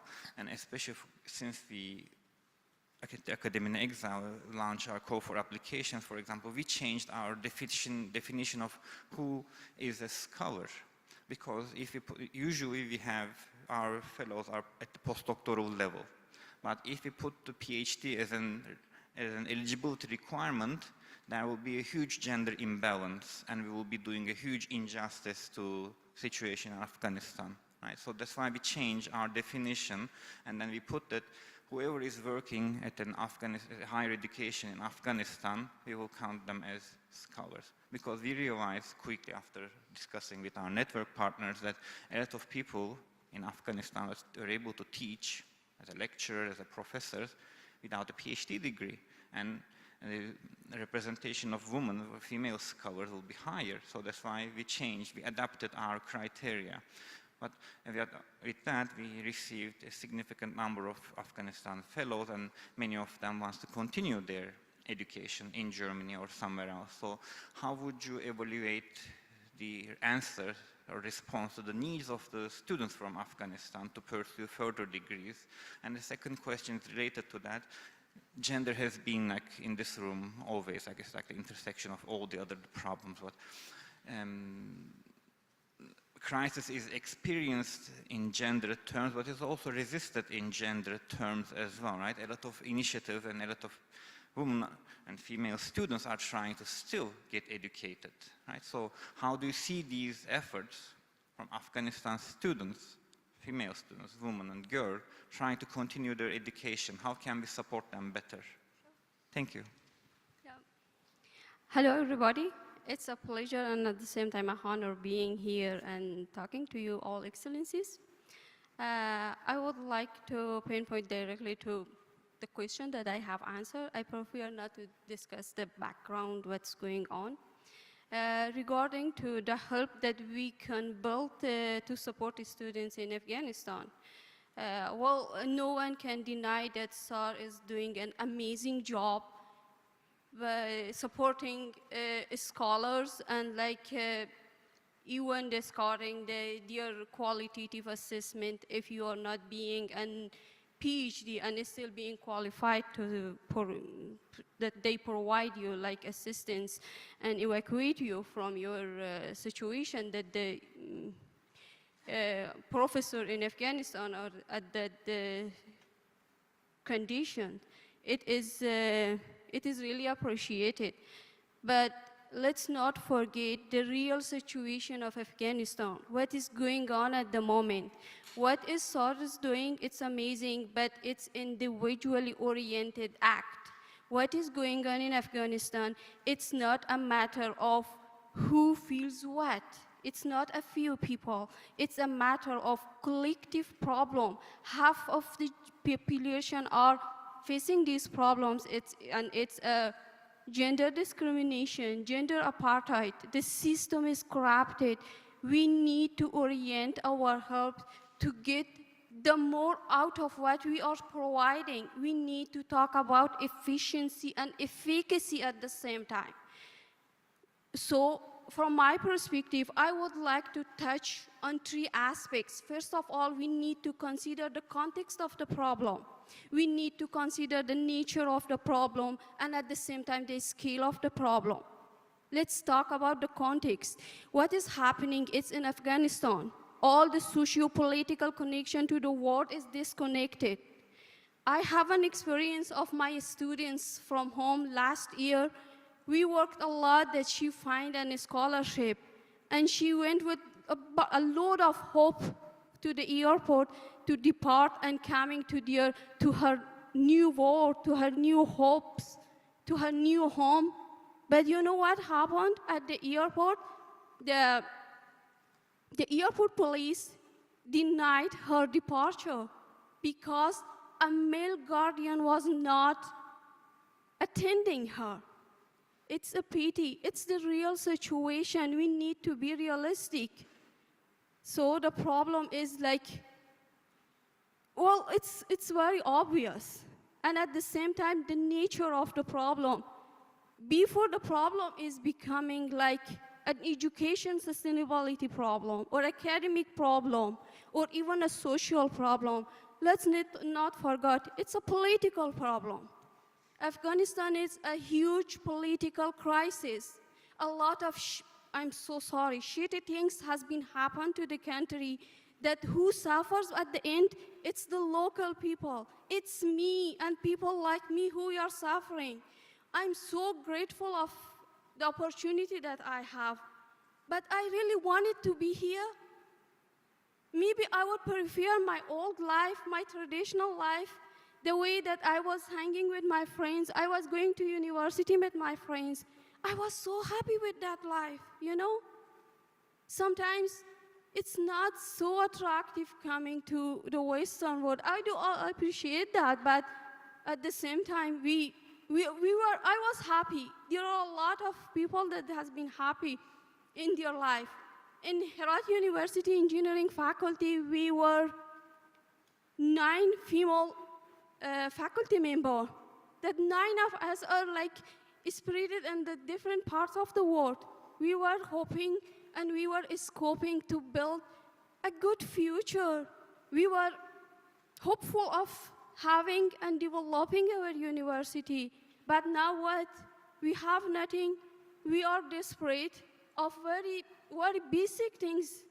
And we are hopeful and at the same time happy that we can hang off on a little bit things. So it's the real situation of Afghanistan. And at the same time talking about politics, a few days ago, just to give you an example, there was a case between UN, United Nations, and the Taliban, the third Doha meeting about Afghanistan. And UN accepted to exclude human rights, women's rights, and educational rights of women from the agenda to talk with Taliban. It is disgusting, I'm sorry. They should not do that. Maybe I should use this podium and ask the UN, please don't put us in more trouble. We are hopeful to go back home. That's my home. I cannot separate myself. I cannot separate my soul from my home. I have built everything, but I lost it. I'm so hopeless now. Why should I have to start everything from all over again? It's not right. And coming back to the third concept that I mentioned, the scale is like half of the population. It is 20 million people affected by these causes. How we can provide support for this huge scale and collective problem? What comes to my mind is it's good to help like individuals, but at the same time we need to consider this huge scale. What I'm thinking is what the American University of Afghanistan is doing an amazing job, or we have another university, online university, Afghanistan Online University, that they are providing education for the students that they are desperate of learning knowledge. They are thirst of knowledge. They are providing help for those students. And I think that's a wonderful thing. I would like to ask SAR if they can include such help to those students and provide online education. And I know there are a lot of university professors in Exile that they are willing, including myself, and there are many of my colleagues that we are willing to help them voluntarily without getting any payment.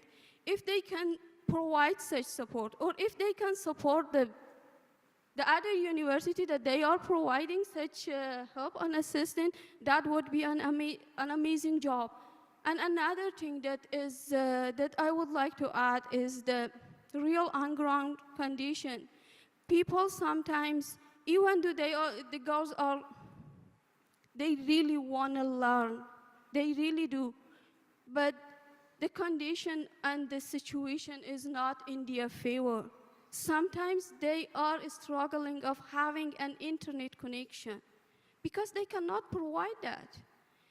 If like through some NGOs, they can provide you like online internet connection or maybe some devices to connect them with the world, that would be an amazing job. That's like, from my perspective, I would prefer like more a help which is impacting more people rather than 1 or 2 people. That is what I would like to do. I would like to say, yeah. Sorry, maybe I got a bit emotional, but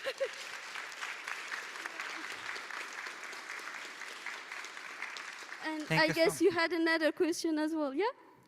No, it's okay. Like, first of all, please do not apologize for being getting emotional. This is we've been discussing about this yesterday as well. We are here as whole human beings. We are not only scholars, we are not only academics. We come here as whole human beings with emotions, with frustrations, with other like mental responses what we are experiencing. And there's a full range of experiences, so please.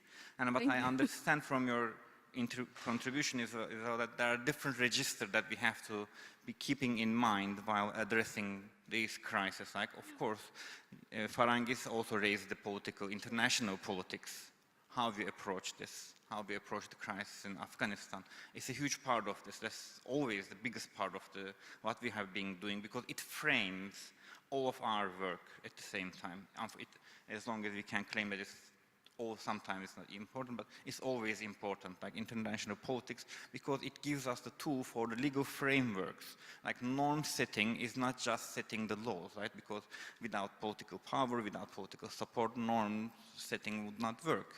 So that's why state building as well, as Farangis was raising the issue. So that's why we have to, at any moment, we have to be able to address all these registers differently and collectively and individually. So that's why I thank you for this.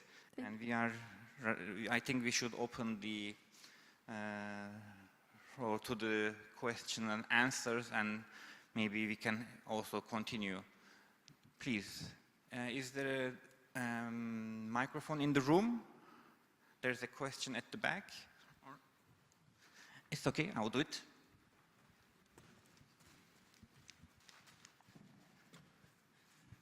Thank you very much.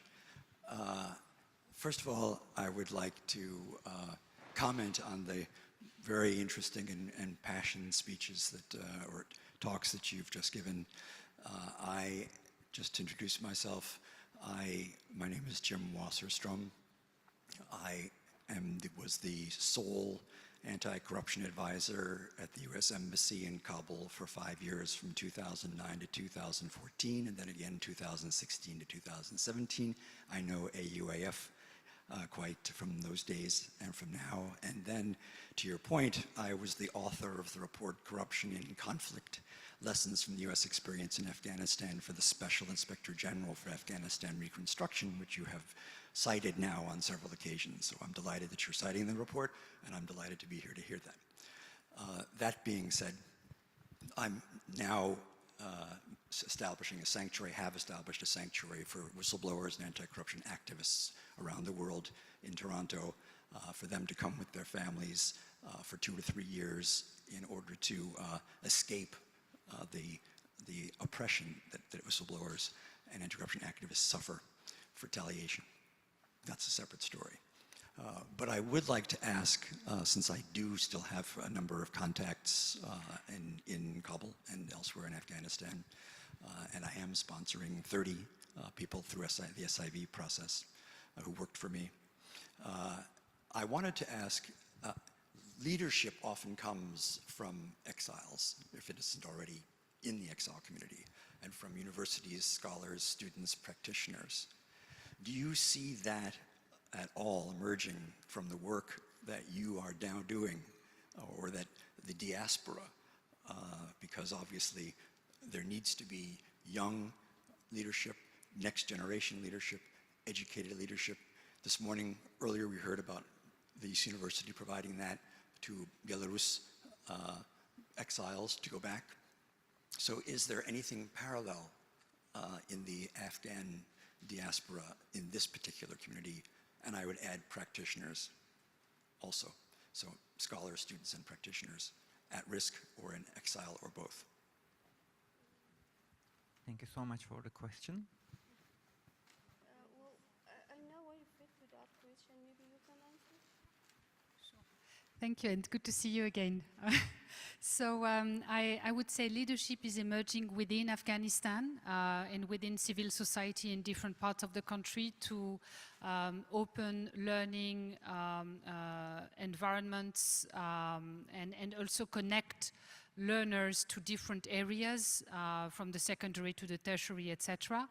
Within the diaspora as well, many members of the diaspora go back and forth to Afghanistan. I usually, being very frank, I don't really listen to armchair diaspora that doesn't still contribute to the country, but wants everybody to fight for them, you know. But the diaspora members who go back and forth are in an extremely powerful position to make a difference while leveraging their privileges outside of the country at many levels. I'll mention some alliance members, Begum Academy, using the airwaves to broadcast the secondary school program all over Afghanistan, and also having digitized all lessons planned from the secondary program, providing a repository for those online classes out of a server in Paris. So using both a Ministry of Information sanctioned program, and also their position in the diaspora to enhance this program for women to be able to access those classes online. So that's only one example. There's of course Learn Afghanistan through Pashtana Durrani, going in and out of Kandahar, etc. So it's that leadership is there, it's emerging, and taking the best, I would say, the best opportunities that were offered by the years of the Republic and all the programs that we were all part of to actually make a difference today. So I hope it answers your question. Anybody else would like to tackle the question?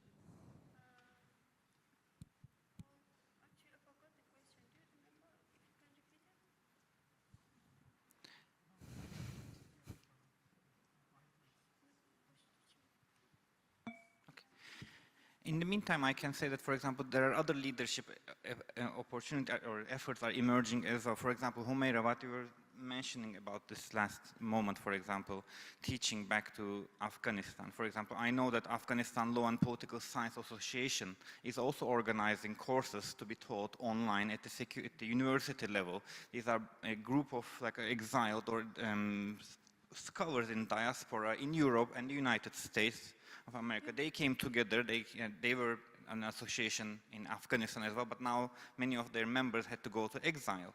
But they continue to their work, they have a website, they established courses, they created curriculum, and they are teaching, right? So they are teaching to the female and male students, but they are trying to prioritize, of course, female students. So this is also, these kind of leadership efforts are happening, and the people scholars are building these networks, or they are adopting existing networks that build in Afghanistan, and they use it in exile to continue to teach. For example, Hijratullah Safi, the deputy director of ALPA, is here among us, so if you want, you can talk to him after the presentation as well. So Hijratullah, could you please raise your hand? Thank you so much. So these kind of efforts continue, emerge. That's what I was saying. Yeah, there are many university professors that they are living outside, and they are having many classes with those students. They are teaching and making assignments correction for those students, and they are helping those students. And it's all free for the faculty, and the faculty that I am talking about is Afghanistan Online University. And I think that's a good platform providing help for those affected people in Afghanistan. Yeah. Thank you so much, Humaira. Farangis? Could I just add something small? I think it's very important for the female participants in those online courses to have a perspective, and I just talked also in the short break to Edward, I think was your David Edward, and he explained to me that giving the credentials and making sure that they have a perspective of gaining a degree is very important, because currently many women in Afghanistan suffer from depression, but they're committing suicide as well, and taking part in an online course is opening a window, but they need to have a long-term perspective, because they're risking their life. It's not in many regions of Afghanistan, it's a big thing to attend online classes with male students. They have technical problems, and Professor Fanton, you explained how you tackle these problems, and I was very curious, and I listened very carefully how you really managed to make sure that there's a continuous attendance. Because when I talked to Hijratullah Safi, they lack the financial resources to make sure that those female students attend the courses, and then usually they but they attend language courses for English, and not being taught for about 3 to 4 years because of COVID-19, and then also having restrictions by the Taliban. It's a long gap. It's almost, I mean, we were in Europe in quarantine for about 2 years, and we could see the repercussions within our own families and lives. Imagine what it does to a developing country. So we have to catch up and somehow make sure that we keep a window open for these Afghan girls. And of course, we also have to support boys, but I'm still a strong advocate for women because they're currently really suffering a lot. There's a strong gender apartheid, and we need to keep it on the agenda. And this should not become the new normal. And also teaching girls at home shouldn't be the normal. It should be an exception. You are really all doing a great job, but don't make it the norm. It shouldn't be the norm. It's not normal to put away half of the society. Sorry, yeah, please. Briefly, yes. And, I want to give you an example from my host country, Norway. Last year, student at risk and scholars at risk together invited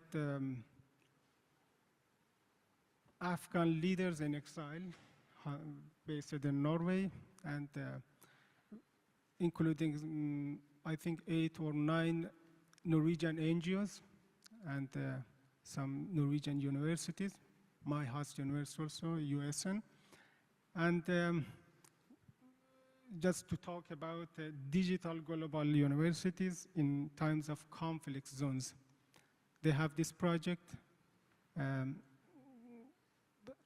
They start from Afghanistan, but they want to expand it everywhere. It's a global idea, but in this time, as you said, this not be we cannot think forever, but for current situation, this is a good initiative.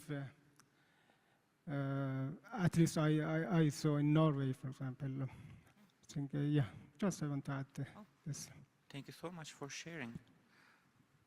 There's one more question at the back.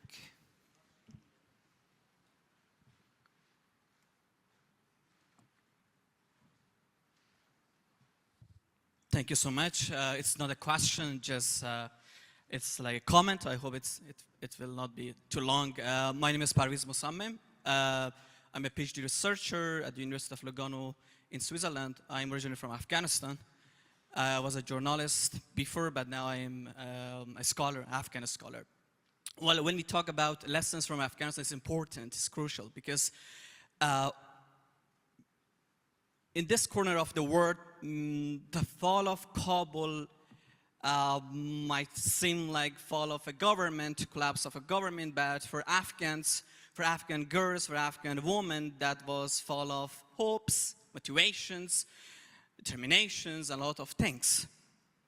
Because my field of research is on Afghanistan's public administration, and I particularly do research on women's representation in policies in public administration. As Ms. Frank said that, okay, in the gender policies that they were implemented in the last 2 decades, how they were designed, how they were implemented, and how they were monitored and evaluated, that's a completely another task that it needs a lot of discussions. That's something that I do research and I publish about that one. So regarding the education, about what we achieved in the last 2 decades and what we lost. So I just want to share some statistic data from Higher Education Ministry of Republic Government. So just you see the growth of, I mean, the like public universities or the female students and female academic staff just in 10 years or 11 years. So you see that if international community invested on education in Afghanistan, we achieve a lot, and we lost almost all of them in terms of like female representation in universities. For example, in 2010, there were 51,000 male students at public universities. In 2021, there were 137,000. There were 12,000, more than 12,000 female students. In 2021, there were more than 60,000 female students. There were 2,569 male academic staff, but in 2021, there were 852 female academic staff.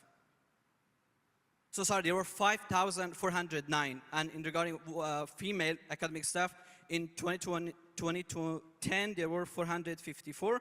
In 2021, there were 852.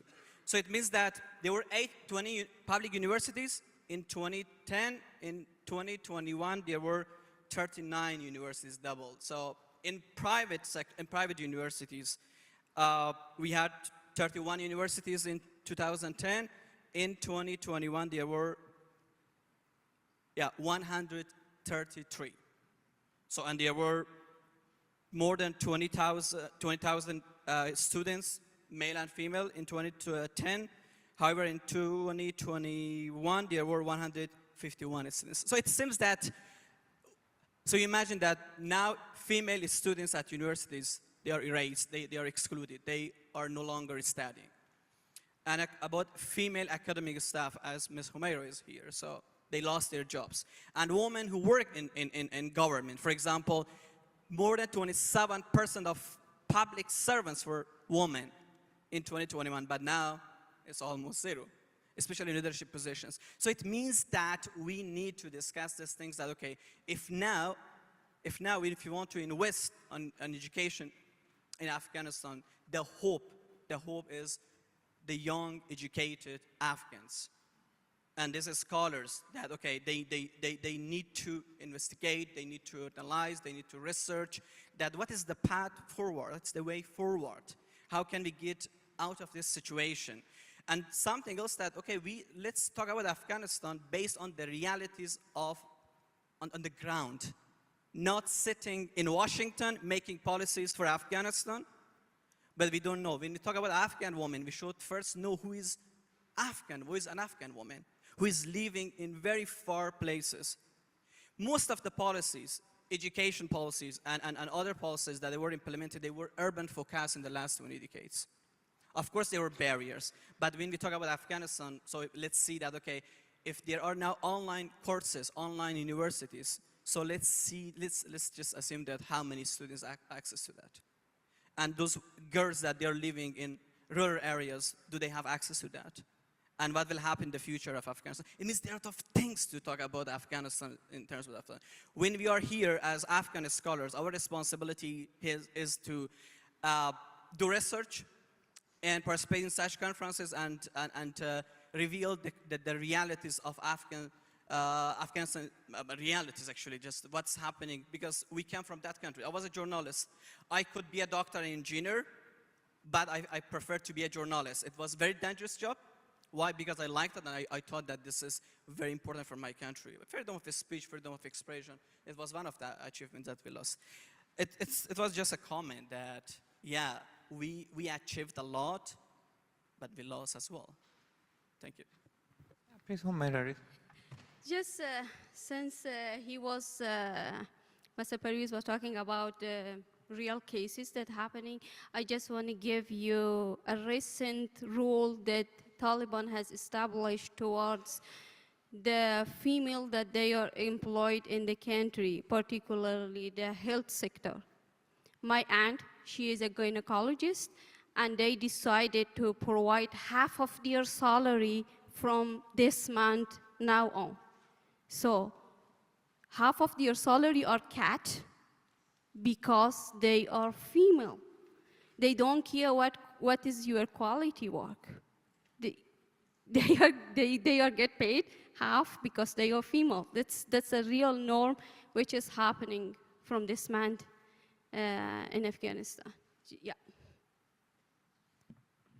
Yeah, I think one part of our job is also taking stock of what is being lost as well, as you mentioned, like what was achieved in the last 2 decades and more, and what is lost right now. So we have to keep always that into consideration or in perspective, right?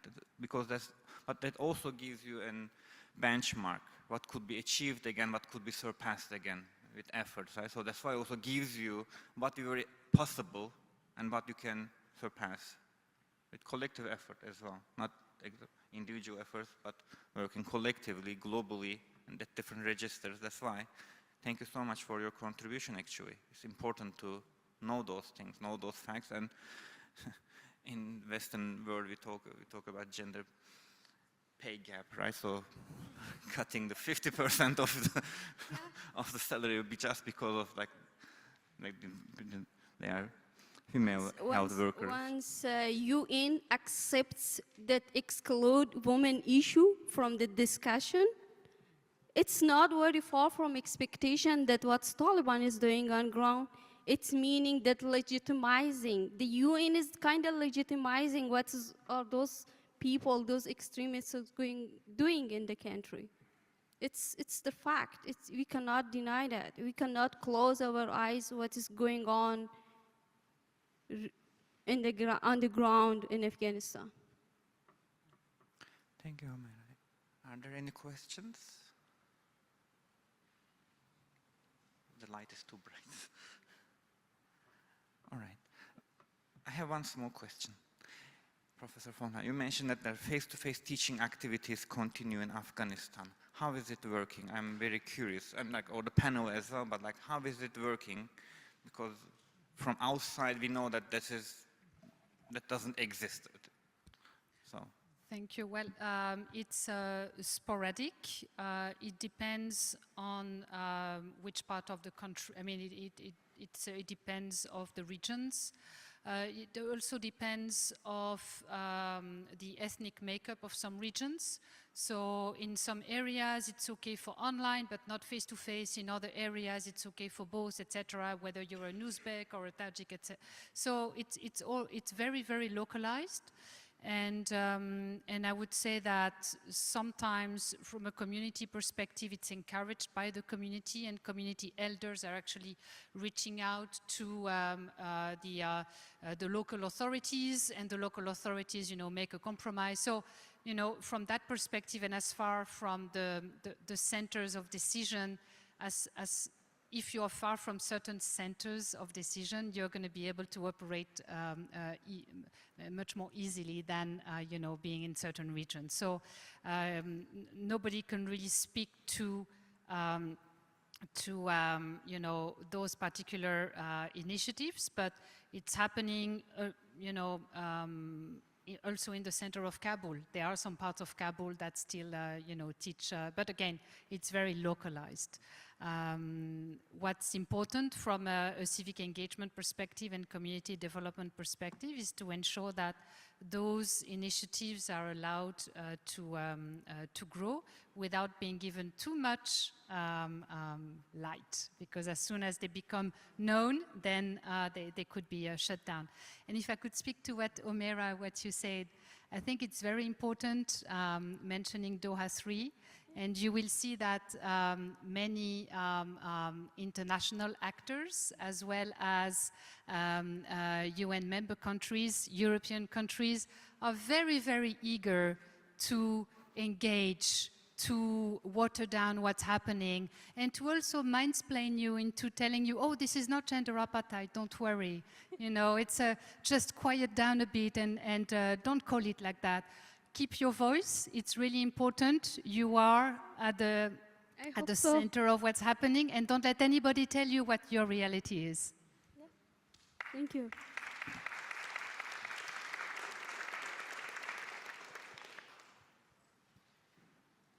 All right. Thank you so much for everybody here in person and joining online over Zoom.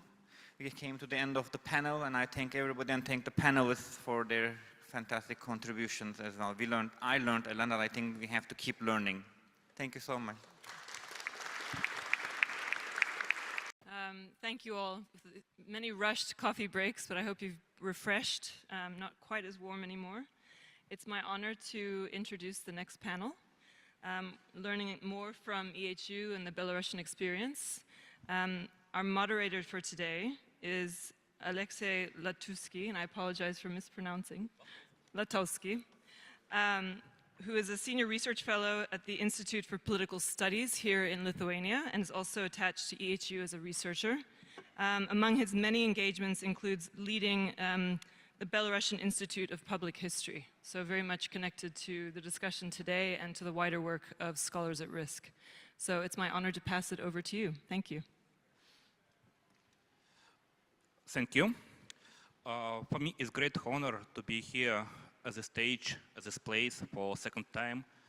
First time was during International Congress of Belarusian Studies, which was held in Vilnius, and host institution was EHU. So second time here, but unfortunately, this discussion is not so favorable like it was before, because Belarus is still in a very difficult situation. Of course, today we are talking about different countries, and there are more difficult situations, but anyway, scale of repressions in Belarus is the same, and a lot of scholars, a lot of professors, lecturers are banned from their profession, and I think this is very essential problem, humanitarian crisis for all our region, because I think that Belarus is key country for Eastern Central Europe, and future of Lithuania, future is Ukraine, is dependent on what is going on in Belarus. And I would like to introduce our colleagues who involved in programs of different programs of humanitarian help, especially with focus on scholars. And I would like to do it, to do our discussion in 3 rounds. At first, I would like to ask all of you, all panelists, to talk about your own initiatives. What do you do to help scholars at risk, especially if you talk about Belarusian scholars? And at second round, I would like to ask you to talk about problems and initiatives and your recommendations, and I hope that we will have like final discussion at final part of this panel. So I propose to start from Irina Romanova, who is professor at European Humanities University, and when I was dismissed from Polsk State University, Irina was one of the first who wrote me and proposed help.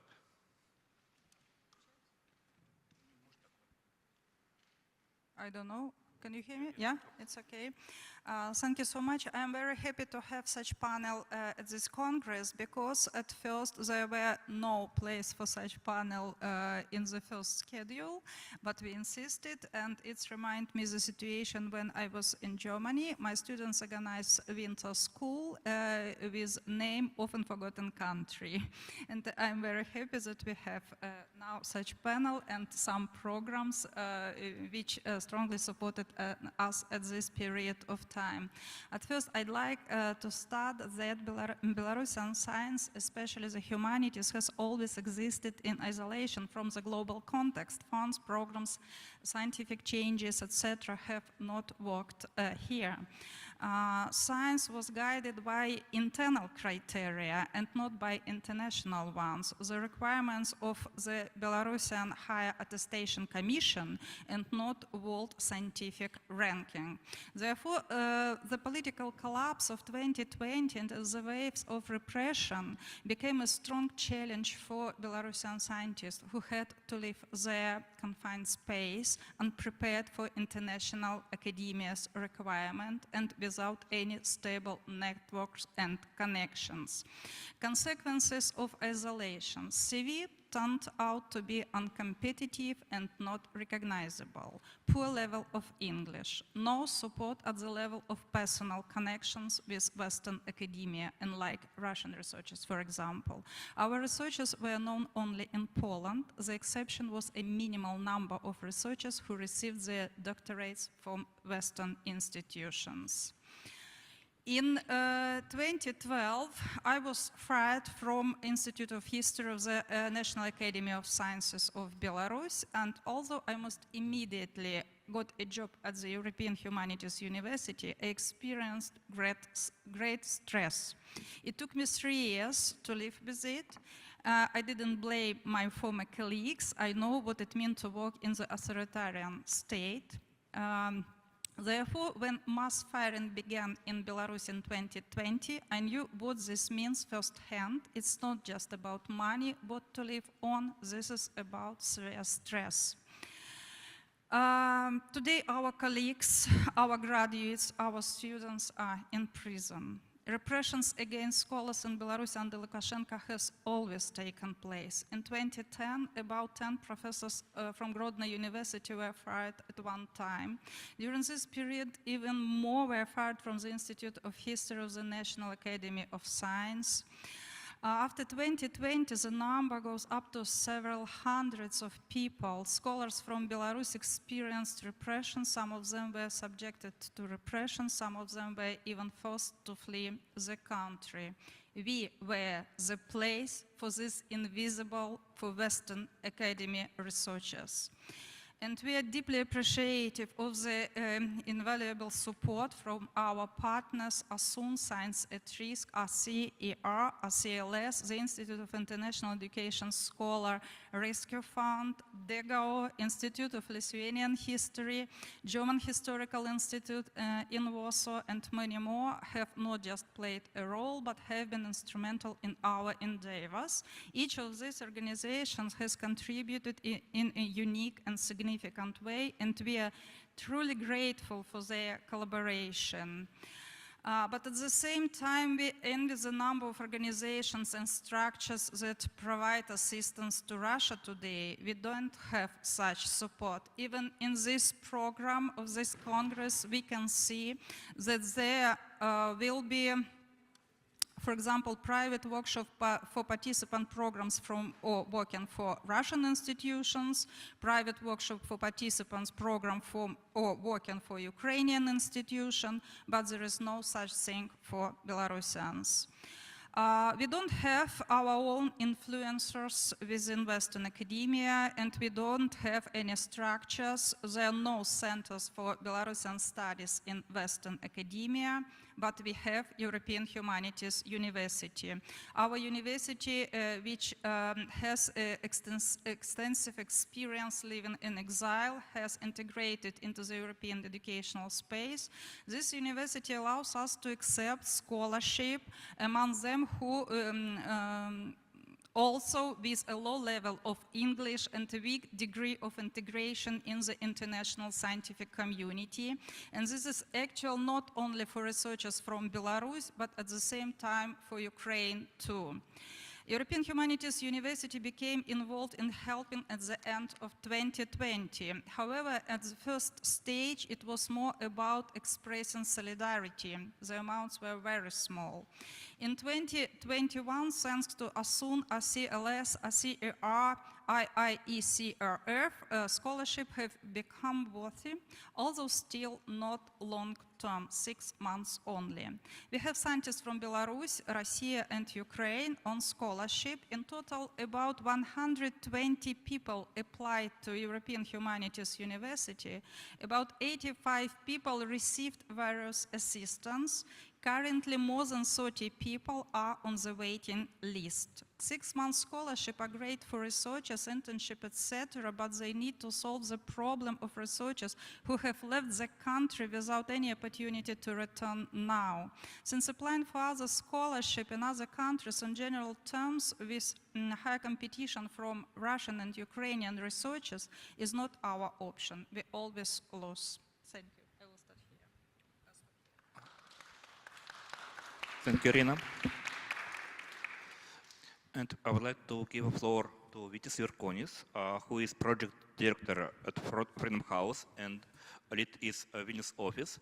And I know that Vitis is a very important figure for Belarusian political activism, and especially for people who had to leave their country and to find a new homeland. And Freedom House is in charge of all these people, and I know that there are a lot of problems with it, so Vitis, floor is yours. Thank you. Thank you. I'm happy to be here. And if I may have a kind of overview where I see Belarus and the scholars and the students and the perception about them through this brief intervention, I'll try to do my best. I told a couple of colleagues here already that my engagement on Belarus started in 2004. Back then I was working at Vilnius University, and one of the assignments, the projects, was relocating European Humanities University. So 20 years of engagement on Belarus, and back then already Lithuania was very passionate and in solidarity with the democratic Belarus and the scholars who are working for the democratic future. In fact, there were multiple projects, not only relocation of the HU, but I remember that with Vitaly Silitsky, we were establishing Belarus Institute for Strategic Studies, the expert community here, then Eastern European Studies Center, which should have been Belarus Studies Center in Lithuania, building the expertise on Belarus in Lithuania, which still exists, was helping Andrei Kazakevich with the Congress of the international scholars on Belarus. So a lot of initiatives related to Belarus were happening in Lithuania, not only around EHU, but broadly speaking, on the entire spectrum. And I think that though I agree with the main thesis that Belarus was somewhat neglected in the EU and was mostly a question of the neighboring countries, I think that the situation has changed somewhat. There's much more solidarity now than 20 years ago, where you had to convince people in Brussels, in Washington, D.C. So currently I do work for Freedom House, and the situation isn't new. We know that Belarus is an authoritarian country, though situation significantly deteriorated. It's much more difficult. A number of scholars, experts are in jail, including EHU students too. But I think that there's also, we might always speak about the challenges, but I want to speak about the opportunities. And the opportunities are there that the exposure on Belarus-related issues and the exposure of Belarusians to various opportunities, scholarships, stipends abroad is simply fascinating. I was just yesterday in Brussels in the closed consultation meeting where there was Tatiana Chulitskaya working for Oxford Laboratory on Belarus. There was Katya Glod working for SIPA, American.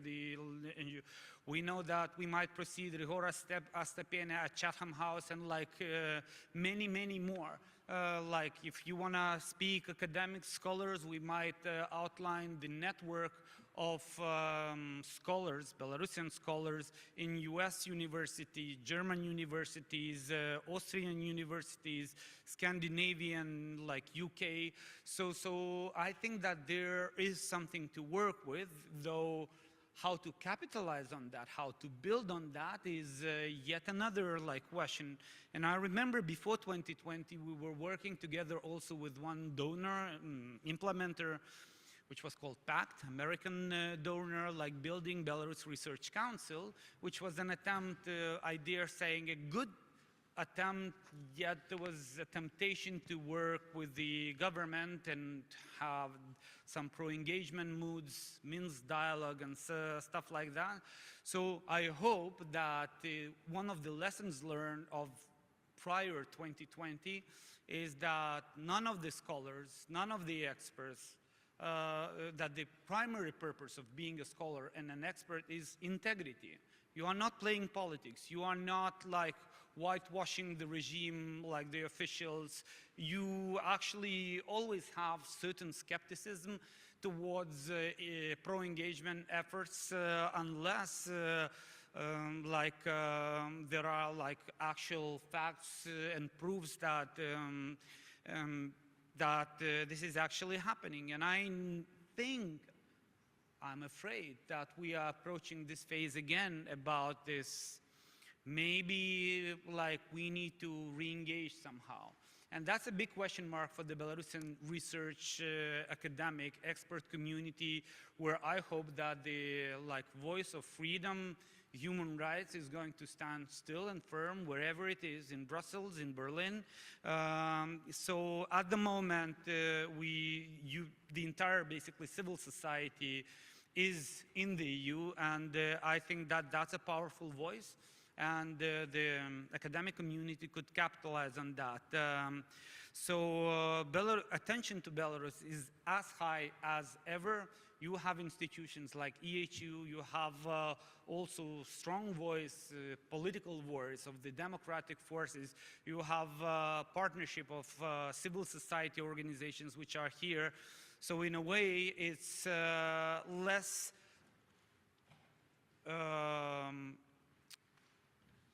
talking about technical issues, which are obviously is going to be there with relocations, but that's the human rights defenders' work. We are happy to help with visas if need be, residence permits if need be, and we are helping a lot in this regard. Lithuania in particular, I have participated in numerous discussions regarding scholars at risk, which, especially regarding full-scale invasion, scholars running from Russia, we were helping them too. Some of them landed in Vilnius at the EHU. So I think that the infrastructure is there. The only problem is that while human rights defenders can deal with the technical part, generally academics are not that practical people. They are not necessarily meeting the deadlines and all of that. So maybe it's not the thing what universities should be dealing with, but work with the hosting. I propose to make that for next round to talk about problems and So recommendations. just division of labor, so to say. I think that the research and academic part is for the academic institutions, mainly the question marks for questions for the technical part of legalization supposed to be to the hosting governments. And I would dare saying that there are very few countries like Lithuania, there could be more, and that could be a role model how to land not only the entire university, but a big academic and expert community from the neighboring authoritarian countries. So that would be it.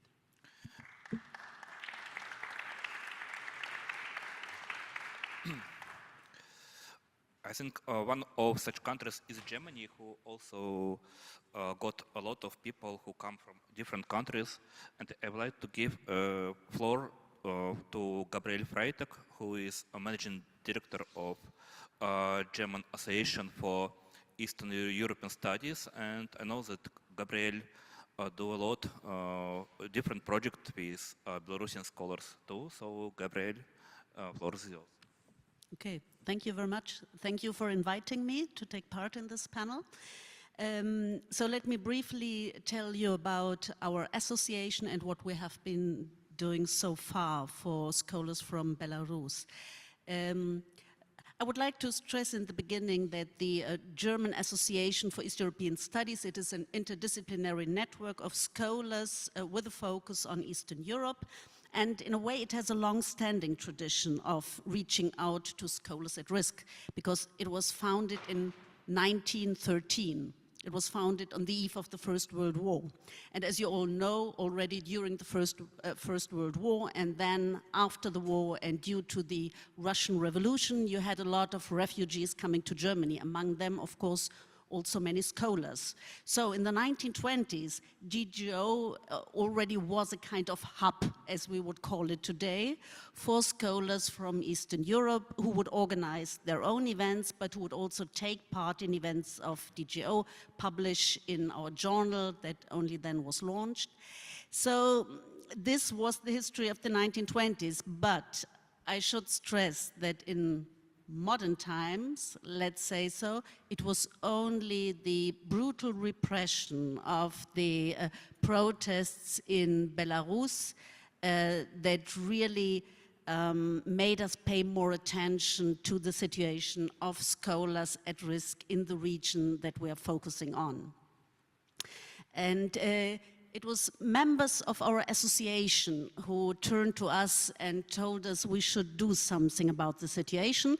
And I think Philipp Schmädecke, who will be online, Philipp, behind me, was one of the people who turned to us and said, let's do something about the situation. So what we did in the beginning was just raise money and start a very, very modest support program, giving out lump sums to students and to scholars who had lost their jobs, who were kicked out of university.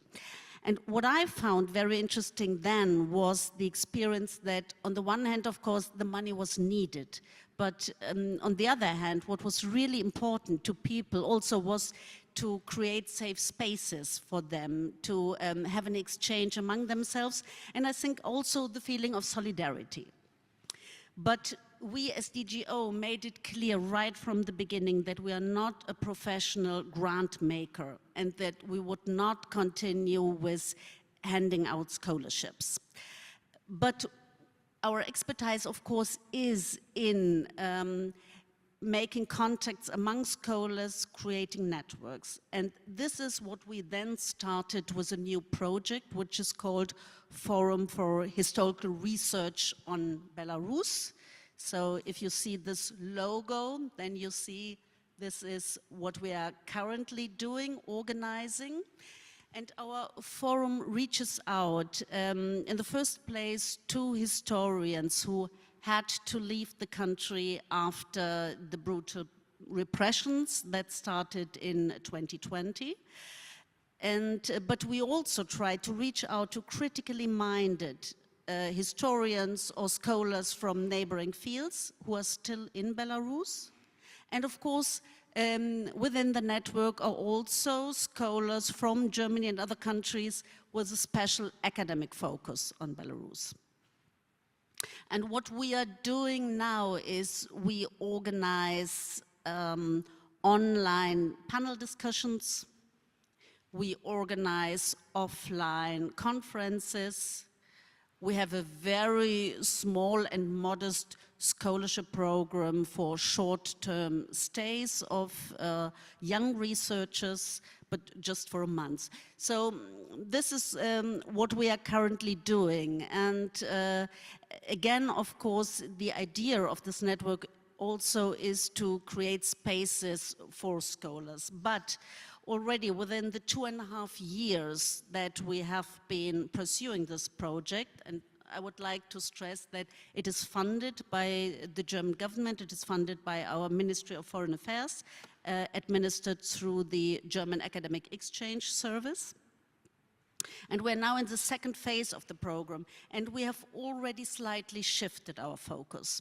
While in the beginning, the focus really was on individuals, on those who had to leave the country, and so it was again so important to create spaces for them, for an exchange among themselves, to offer advice in how to find scholarship programs, all kinds of practical things. We are now in the second phase and trying to somehow shift the focus more to the question how to do research on Belarus in times when classical sources for research are no longer available. And this is something we may also talk about later on. And this is why we now have a special focus also on the question how to use, in the absence of archival documents that are no longer really accessible, how to use, for instance, oral history sources that can be made available. So this is the change, the shift of our program, and this is where we are standing now. And I'll be happy to talk about challenges later on. Thank you, Gabriel. And I think it's logically to give the floor to Philip Christoph Schmatke, because he was mentioned already, and he is joining us online, and it's a very stressful moment for any hybrid format of presentation. Philip, are you with us? Philip is representing Emergency Office of Scholars at Risk program, and I know that he also involved in help of a lot of Belarusian scholars. Philip, you're welcome. Thanks a lot. Happy to have you here. You can hear me? Very good. Is it fine?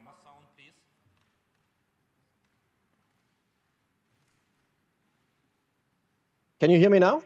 Yeah. Perfect. So I hope it's working well. Thanks a lot for inviting me. Thanks a lot, Irina, for organizing this. Thank you all for being here. I make it short. We have a little bit to differ because we are Science at Risk Emergency Office, and the conference is organized by Scholars at Risk. We are the European form of support for scholars at risk from Ukraine, Belarus, and Russia. As Gabi Freitag said, and I'm happy to see you all also there, Gabi, we started together in the beginning of 2020 when the big protests were.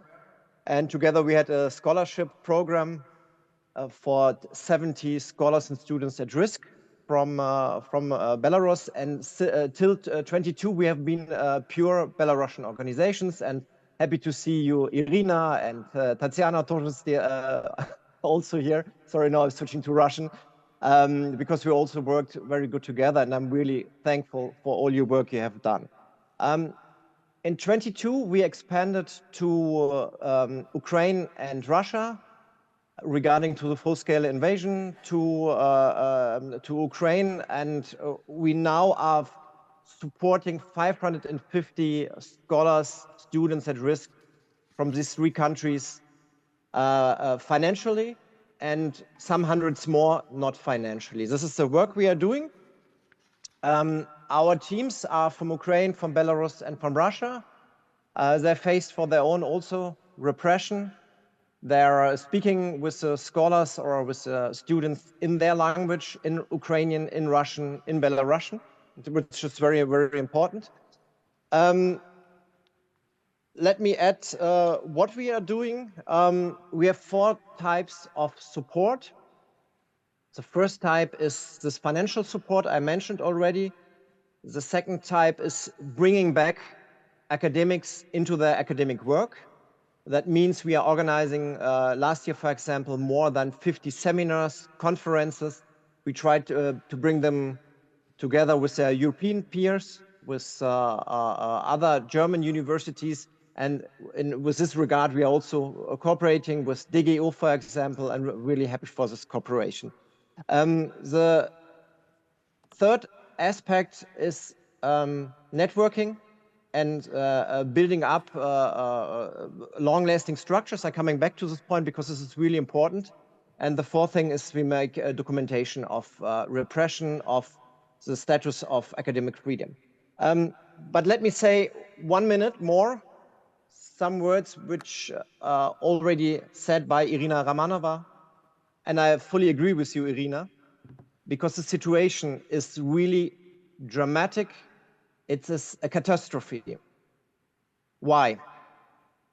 Inside Belarus, we are facing a repression which is similar to North Korea. We have in Belarus 186 political prisoners per 1 million inhabitants. For example, in Russia, the number is 4. There's no free space left. In any university, you have KGB officers. Every post on Facebook, every word a teacher or a professor is saying is recorded, so there's no free space left. Outside the country, and this is also very interesting when we're comparing with the Russian model, we have no functioning, and this is really important, no functioning in exile structures. And this is very dramatic because we have a brave and strong civil society on the one hand, but this civil society is forgotten. Belarus is associated as a co-aggressor. And the last sentence I want to say, the last words, we are now seeing a big strategic failure. Why? Because nobody is thinking about what is coming after Lukashenko. If there's no function exile structure, who will be the students or the elites who will replace then the KGB people, who will be replaced now the pro-Lukashenko people? There will be nobody if we are not going to educate. So thanks also to EHU for the great job they are doing, but this is not enough. Thanks also for Office Tikhanovskaya for the great job they are doing, but again, it's not enough. If the European partners, excluding Lithuania and Poland, which are doing really a lot, are not acting, we are losing a whole generation. And this is really, really dramatic. And they're really brave and fantastic young and also old people from Belarus, which fight a great fight, but they're leaving alone. And this is really not good. Thanks a lot. Thank you, Philip, for your support. At last but not least, Tatiana Shesova, who is brilliant philosophy professor at European Humanities University, but now she will represent one more program of support of Belarusian scholars, which is funded by European Union program SALT. Irina, please. And Tatiana will present a consortium of Belarusian civil society organization who is also in charge of this program. Does it work? Okay. Well, I'm really happy and honored to be here.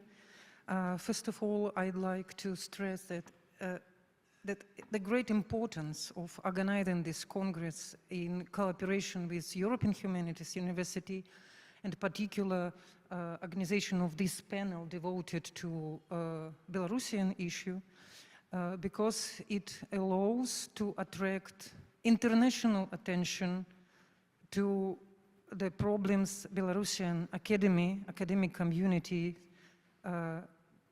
both in the country and in exile, is currently facing, actually has been facing since 2021 and further. Let me remind you that even in 2021, the most of Belarusian scholars at risk couldn't even hope to receive some international or some support. Very few scholars received support within the instruments of SAR, Scholars at Risk Network. We can understand these situations if we take into account the global political agenda at that time. There were also some other reasons, but whatever reasons we can now formulate, the fact is that even in 21, Belarusian scholars, Belarusian academy at risk wasn't in focus of international attention and possibilities for receiving international support. Nothing to say about 2020, what happens after 2020. Since 2020, Belarus has been marginalized, and at some places, at some communities, even almost forgotten. In the light of these facts, we are really very, very grateful to initiatives and organizations and support programs which were launched specially to provide support for Belarusian scholars. And one of such programs was launched by European Commission. It's the name of this program is SALT, Support for Advanced Learning and Training. And I'd like to talk about briefly about this program, as I'm engaged in implementation of this program. And today I'd like to share some valuable experience and to identify some problems and probably to formulate some lessons we have until now. This program, the SALT program, was launched in 21. Until now, it had 2 phases, SALT 1 and SALT 2. At the moment, we discuss, and we're at the beginning of the planning for the phase SALT 3. But today, I will be focusing on SALT 1 and SALT 2. They differ, these 2 phases. Phase 1, so SALT 1, included only scholarships for students and fellowships for individual grants for scholarly fellowships for Belarusian scholars. SALT 2, which is currently in the process of realization, includes both scholarships for students and fellowships for scholars, and it has also additional dimension. It's a collective research project. So there is special competition to support collective international research projects.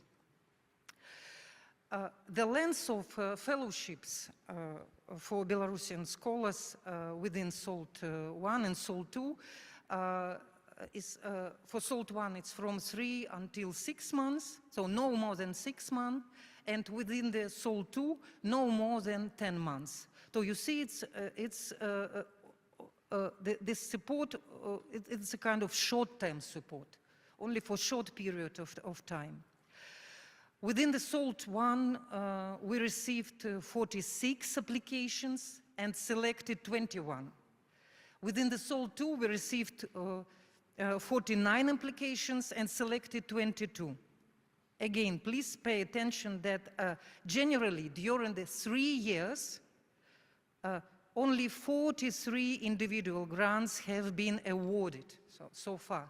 So it's still about pretty modest support, but again, we have to thank, to be really grateful for this support as well, but please don't forget that it's really very modest amount of money, and generally, if you consider it generally in a global context. The demand is really much higher, and this demand includes scholars from Belarus. It's very important that this program, SALT 1, SALT 2, allows to support Belarusian scholars, also those scholars who are currently in Belarus, not only for those scholars who are already in exile, but also for scholars from Belarus. So until now, we received 28 applications from scholars who are from Belarus, and only 11 were selected. So only 11 people, for scholars from Belarus, received this support. What problems do we face when implementing these programs? I'd like to identify and to stress 3 main options complementary to 3 different dimensions. The first dimension, it is scholarships for students.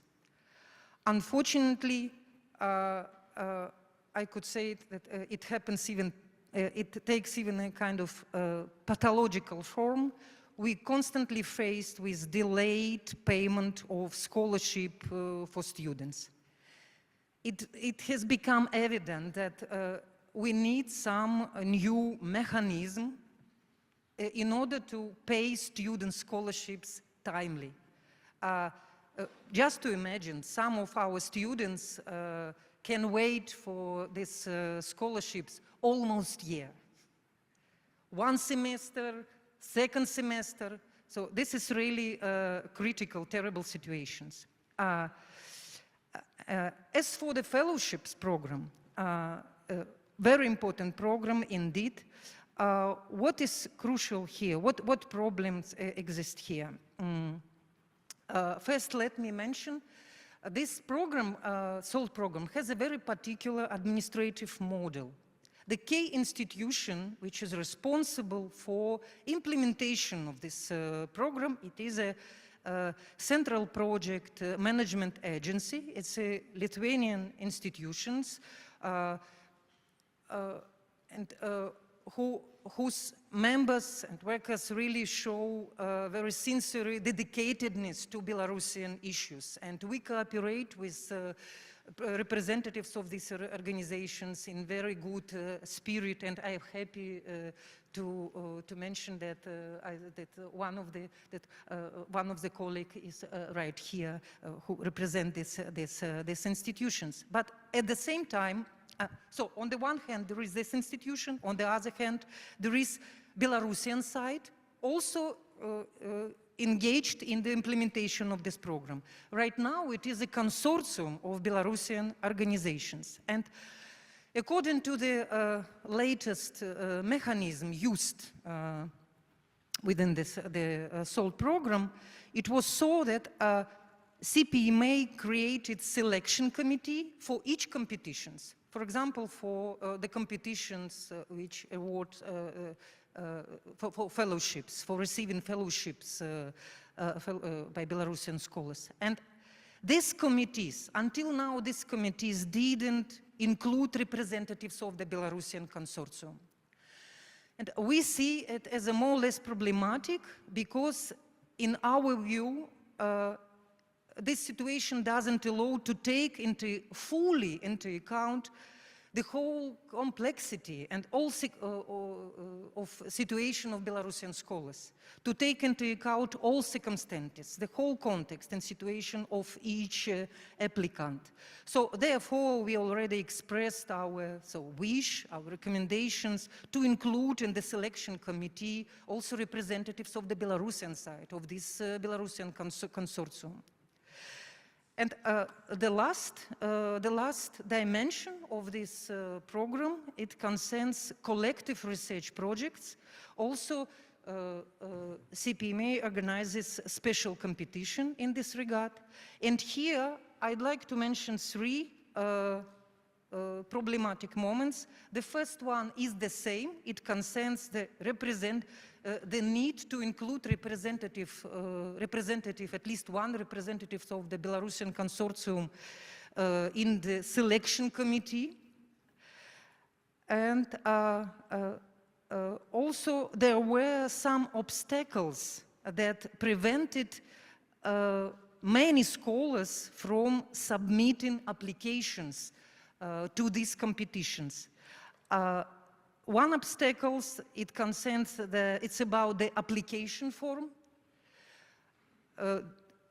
For some reasons, I don't know why, but European Commission recommended such a form that is designed more for NGO projects, not for research projects, not for academic projects.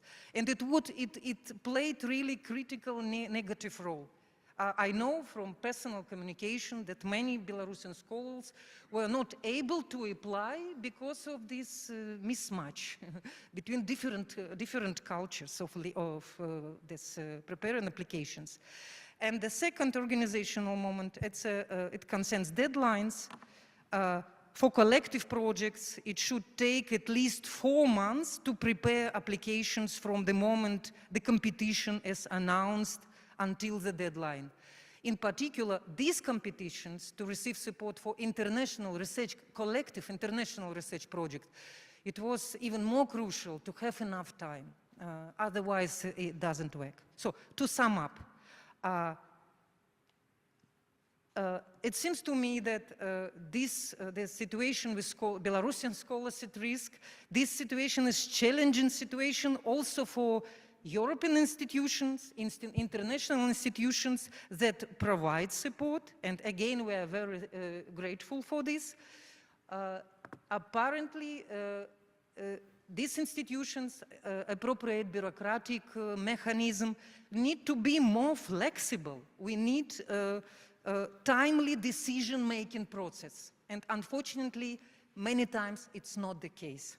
Last but not least, as a positive lesson, I'd like to stress that this third option, third dimension, collective international research projects, it seems to me that this kind of support is the most preferable in the current context, because this kind of support allows to combine humanitarian aid on the one hand, and professional promotion at the second, and international cooperation, promotion of international cooperation as the third essential element. Thank you.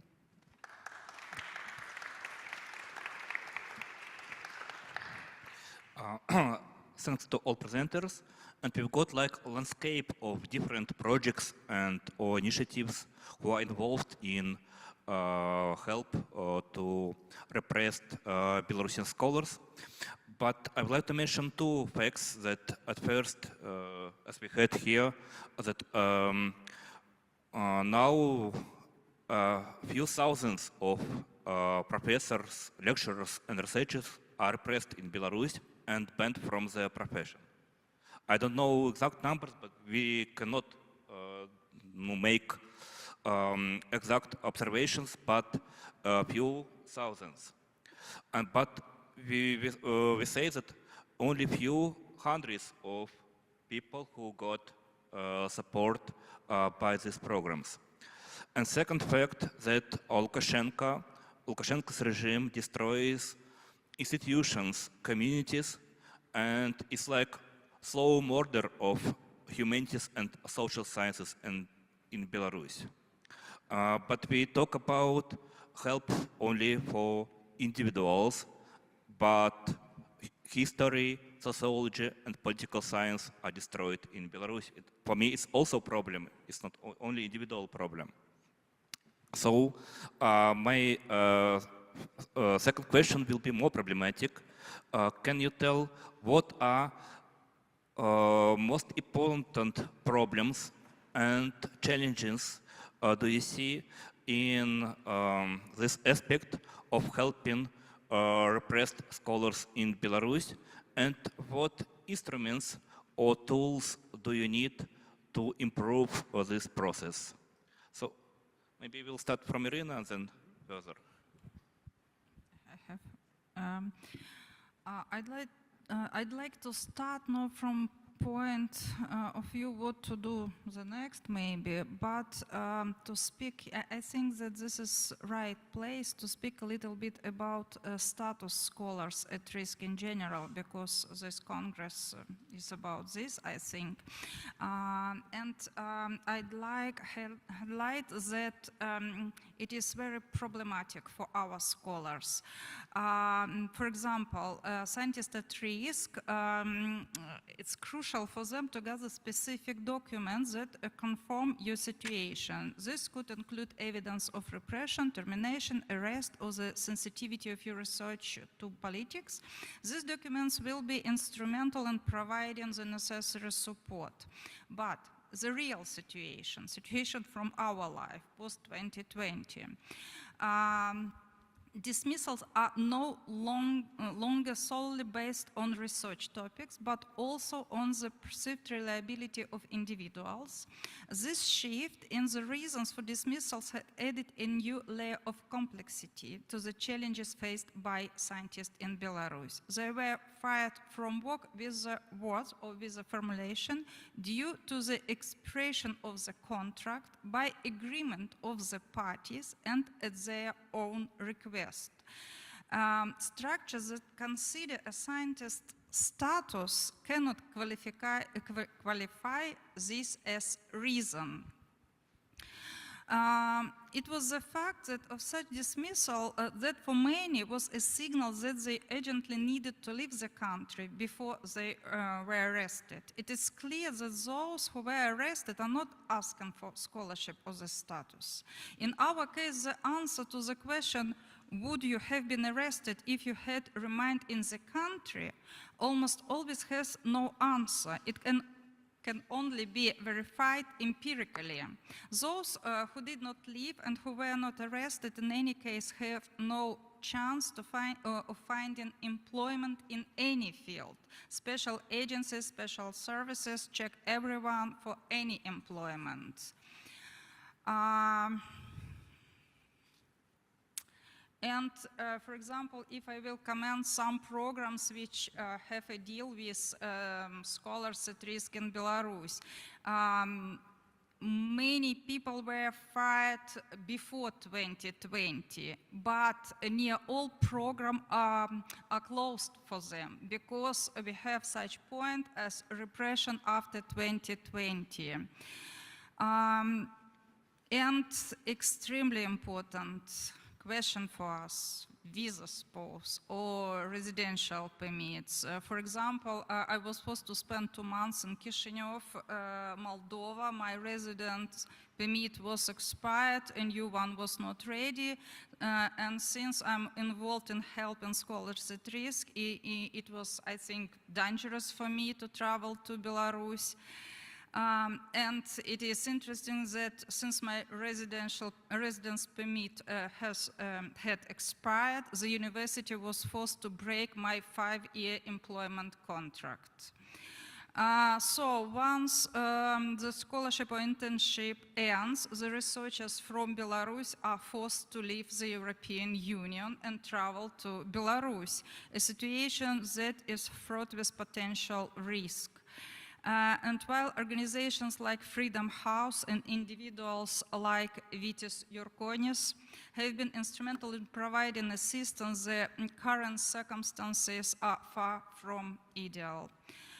All programs require the university to integrate scientists at risk into the university's work. This is an entirely fair demand, but this is a big challenge for such small university like us and even in Exile. What do we need? I will not speak about money. To answer the question of what to do with scientists after a fellowship. Also, we should consider building structures less dependent on the political agenda. I should add about this status, maybe scholars at risk. Almost all organizations that work in such kind of program, scholars at risk, require ideal CV, list of publication in high-ranking journals, and often having connection in Western academia. That is, they help those who have a great chance of integrating into Western academia. Western academia get another good specialist. In my opinion, organizations that work with scholars at risk should have another perspective or another options too. Preserving researchers for the future of this region or this country. With Ukraine, we can see such examples that is possible, maintaining that country's expertise. Belarus is now strongly integrated into Russian politics and ideology. There is no opportunity for conducting humanitarian research now. If now we do not preserve the scientific potential that was expelled from science there, then in 5 years, expert knowledge about Belarus from Belarusians will disappear. We will only have external expertise. Preserving independent Belarusian humanities is possible only under the condition of external assistance and the construction of a mechanism that each of you can contribute to for the integration of scholars who just yesterday were in near complete isolation. Thank you so much.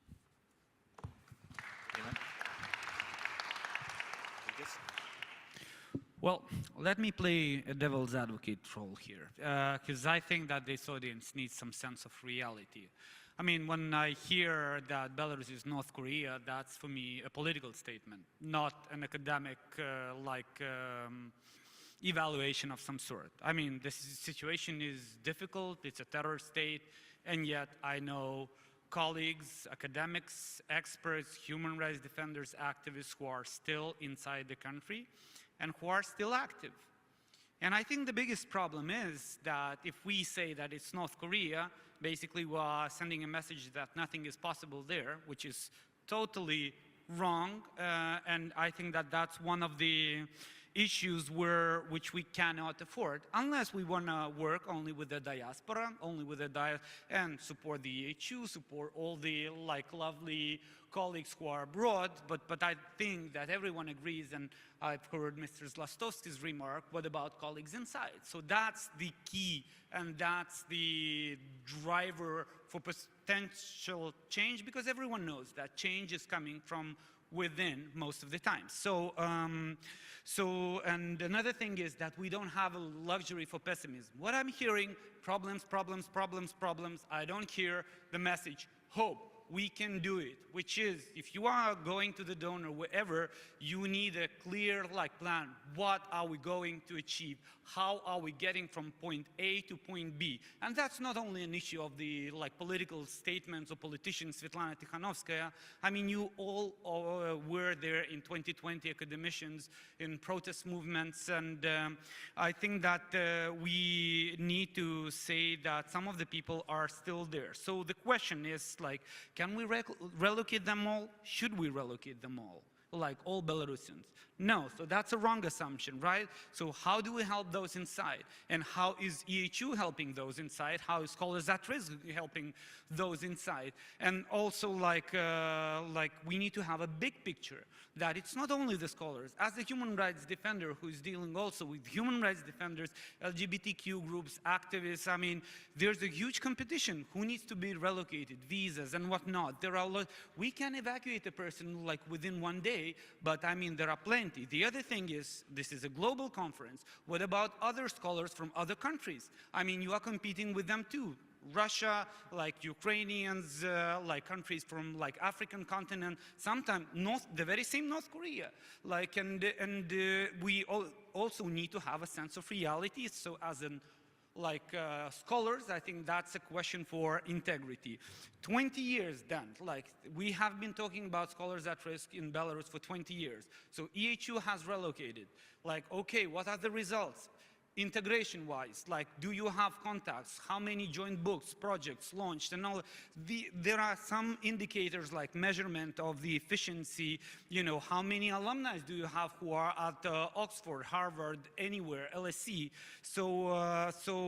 That's. But I would leave these questions and answers to Belarusians, because I think that of utmost importance is the agency, and you need to have that agency, not others should solve that problem. However, now we need to talk about the radar, which is also a big problem, and I've heard German colleagues saying that we are helping, for 1 month, 3 months, 6 months. I know why.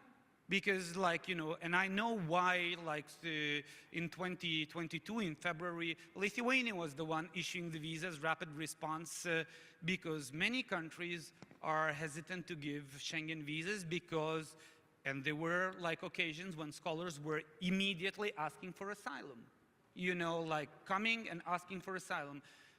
Regarding Dublin Agreement, if you are receiving a Swedish visa, go to Stockholm, apply for asylum. Nobody wants that, because they and that's another thing in terms of who is dealing, hosting countries, and honest, fair communication.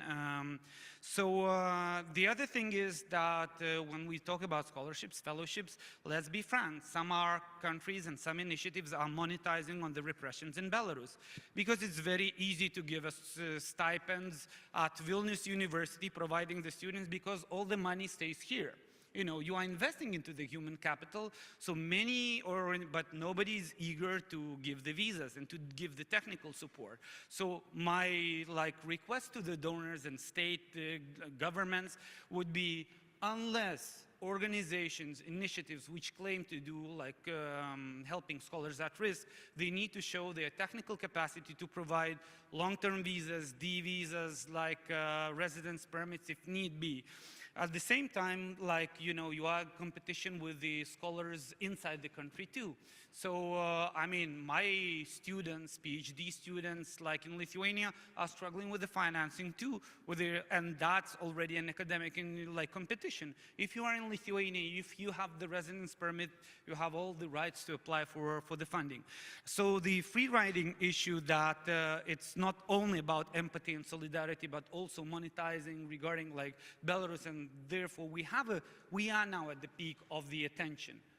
I was there in 2014 when the annexation of Crimea happened. Most of the money dedicated to Belarus went to Ukraine because Ukraine at the time was a priority. So unless we become serious and make this reality check, you know, I think we will run into trouble, not because there is no solidarity, but because we are not fair like among ourselves. And the last point I want to make is the brain drain, because there are a lot of scholars, like 40 scholars, I mean new 40 scholars like from Belarus in Europe. That would be fascinating results if we have that many stipends. How many of them are going to remain in the field of the academic, become like scholars? Because I have a friend of mine who is Anais Marin, right? She was a scholar at the Finnish Institute of International Affairs, where she is now in Poland, but also the EU Special Rapporteur on Human Rights, right?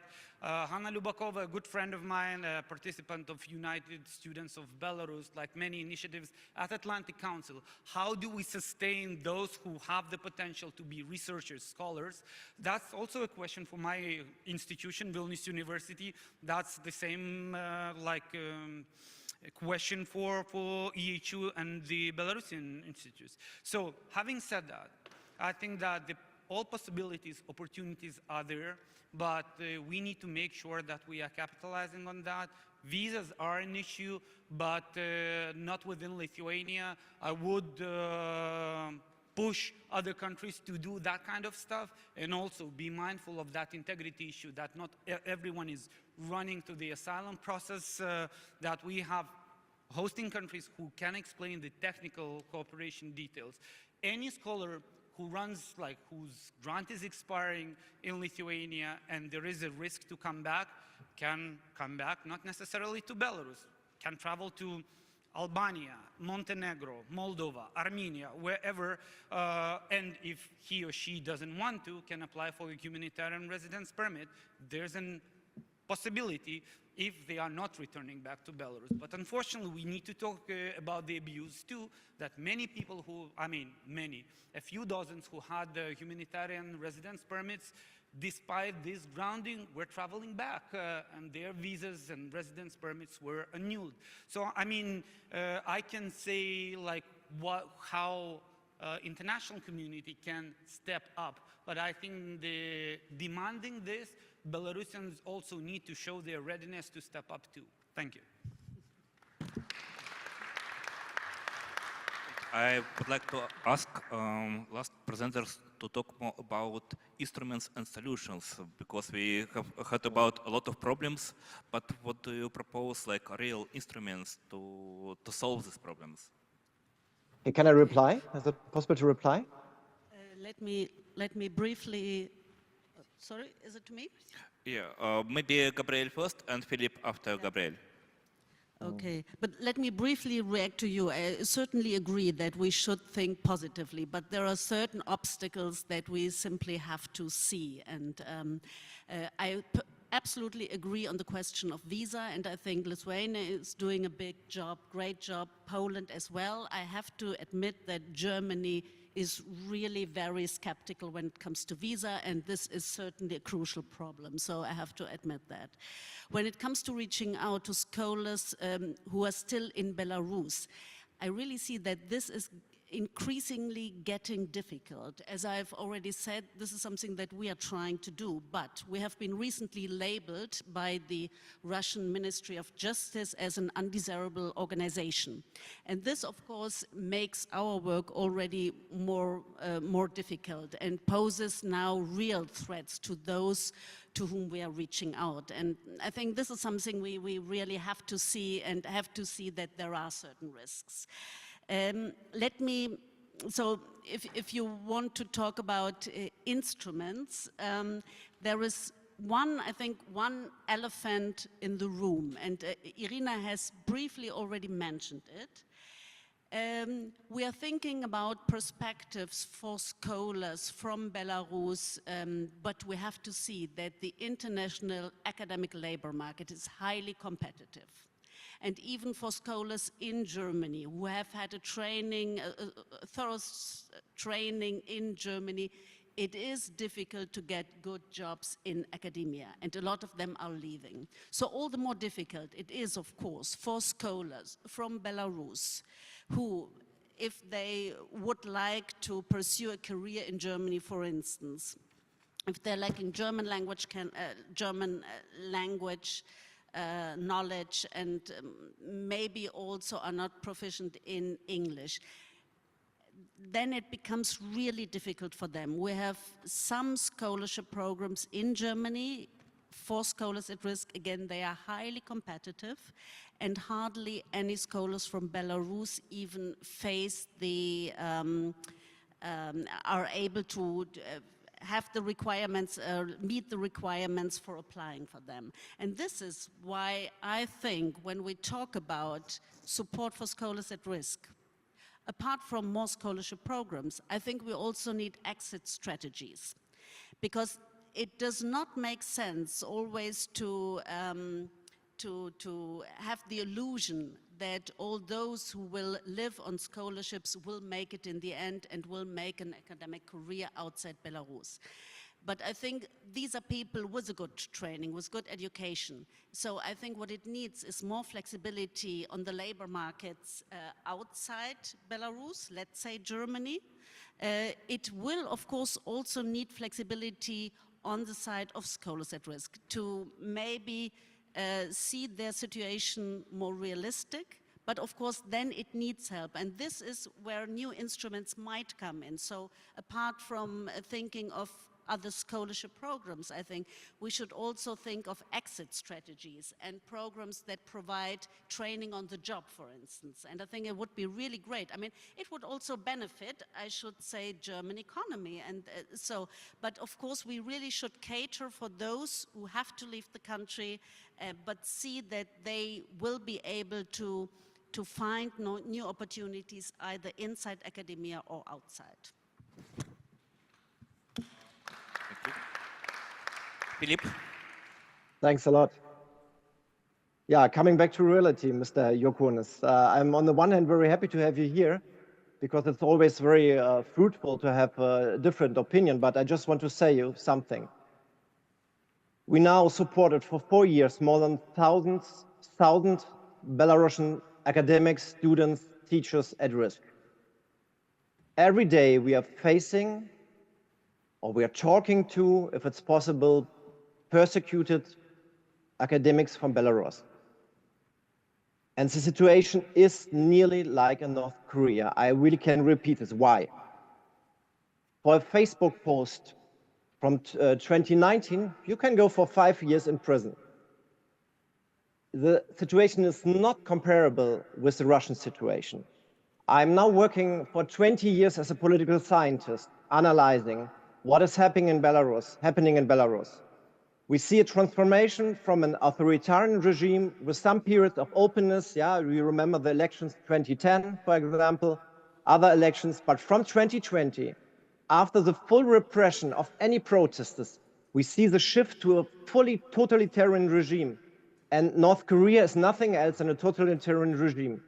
And again, we have to be sure what we are facing. And then we can handle with reality. Why? We have to do something. I fully agree that we have to go forward and we have to look in the future and we have to act. But we have to be for sure what Gabriele also said right. When I am or we are contacting somebody in Belarus, he faces a huge risk of persecution. So we have always to balance when we go inside Belarus. What is the risk is maybe higher than the profit a person is getting. I think this is really, really important to know. And when we now have for Russia a window of opportunity, for Belarus the window of opportunity to work inside Russia is closed because it's too risky. Just to remind you, maybe we are also supporting people who are inside Belarus. But I tell you again, it's really, really risky for the people. And I do not want to have people going in prison because we supported them.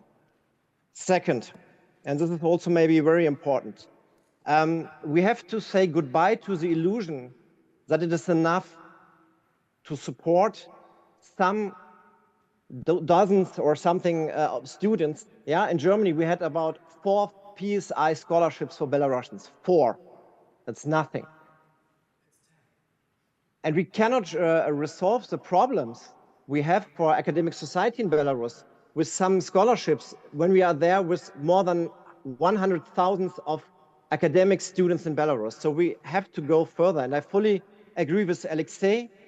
We have to support more Belarusian collectives, academic collectives, in the humanities and social science. I think this could be the key, and we are working on this. And again, Mr. Yokonas, I invite you to cooperate with us. We're just trying now to find ways just to make a support also inside Belarus. But again, it is really, really high risk because we are facing with a totalitarian regime. Again, we have many people who are already in prison. We are working with people who get out of prison. And this is one of the highest rate in the world of political prisoners in Belarus. So again, I have a different opinion. And again, I'm very happy to have you here on the podium because it's very fruitful to have your opinion as well. But I cannot agree because the situation is too heavy just to draw a different picture. Thanks a lot. I don't want to make it an the academic conversation, though I can talk about the regimes, levels like Freedom House data, indicators, and whatnot. You know, but the thing is that as a person who is working with civil society for quite some time, who has a network, who's actually, and I bet that scholars within your network evacuated, first of all, from Lithuania. So I have that, I'm sure that we have many friends in common and colleagues in common. But the thing is, situation, and I am not arguing that the situation is difficult.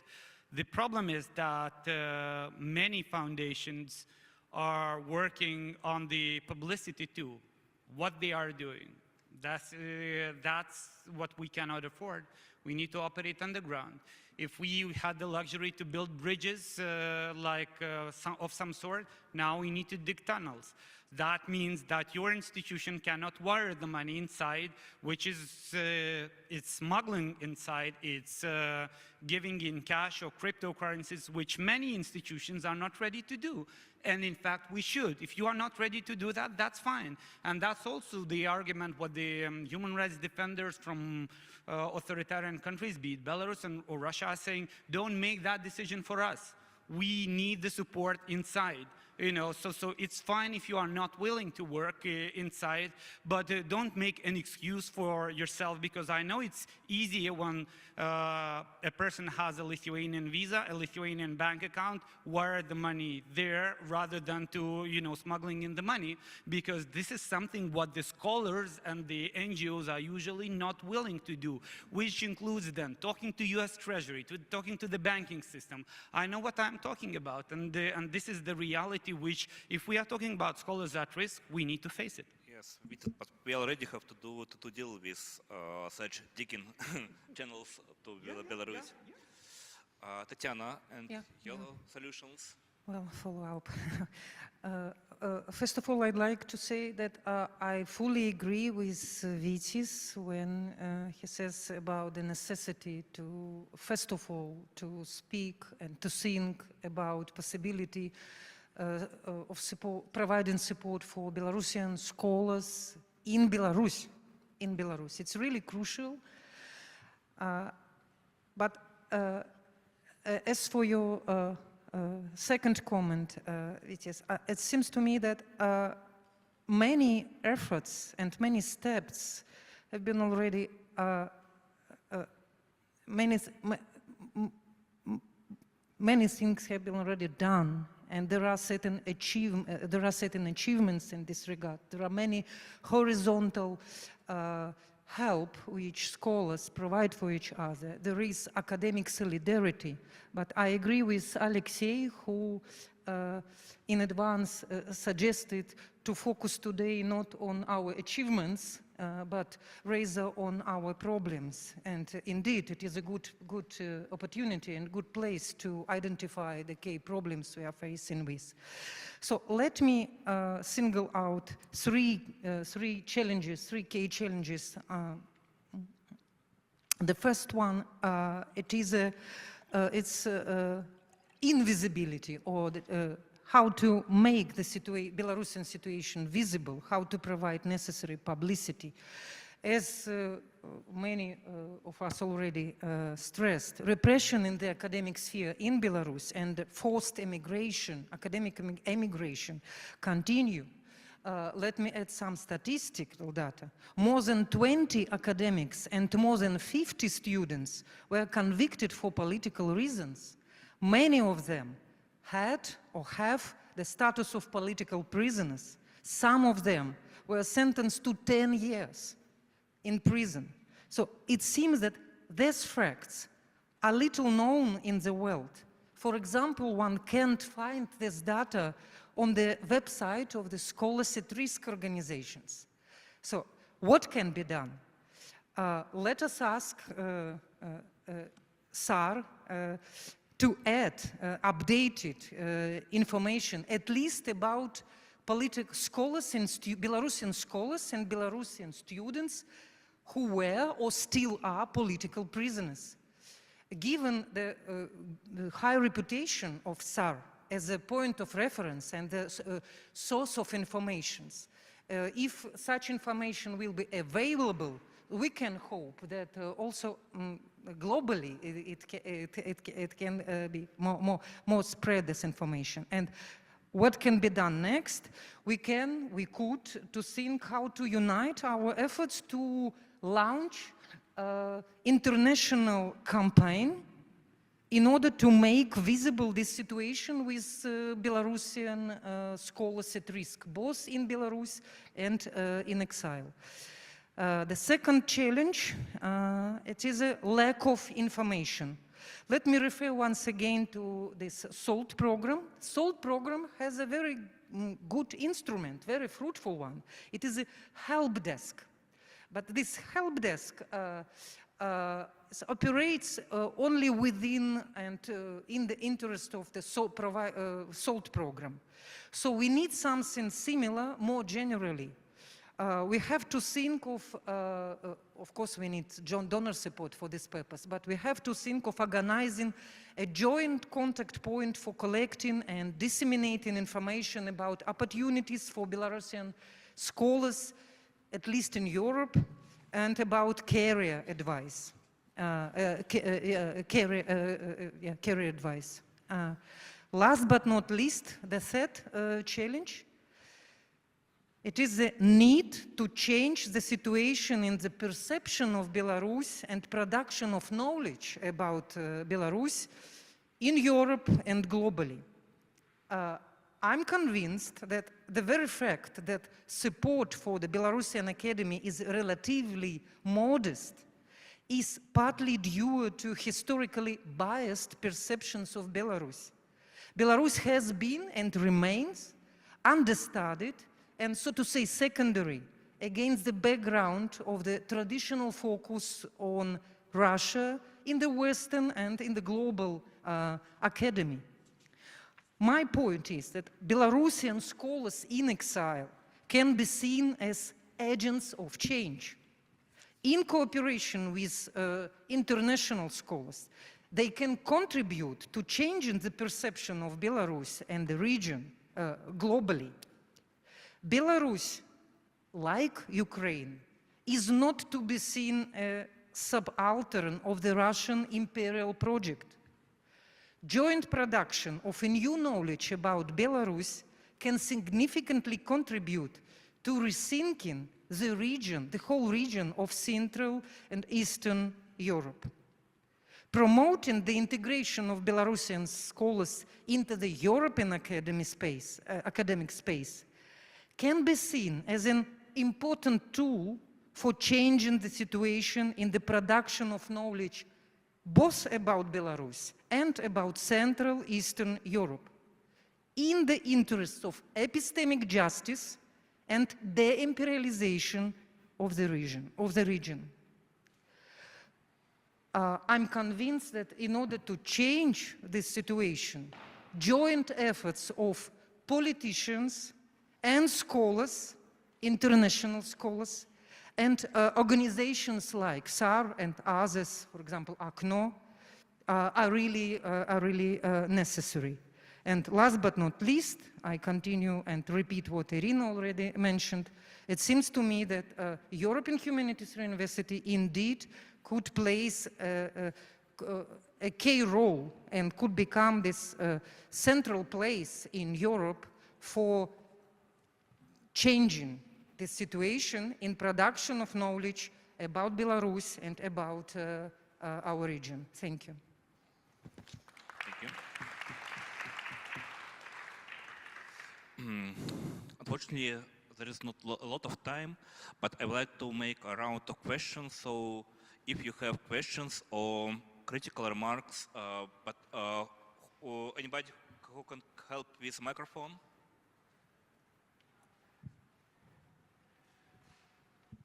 So we will collect the questions, maybe 3 or 4, and we will try to answer them very short.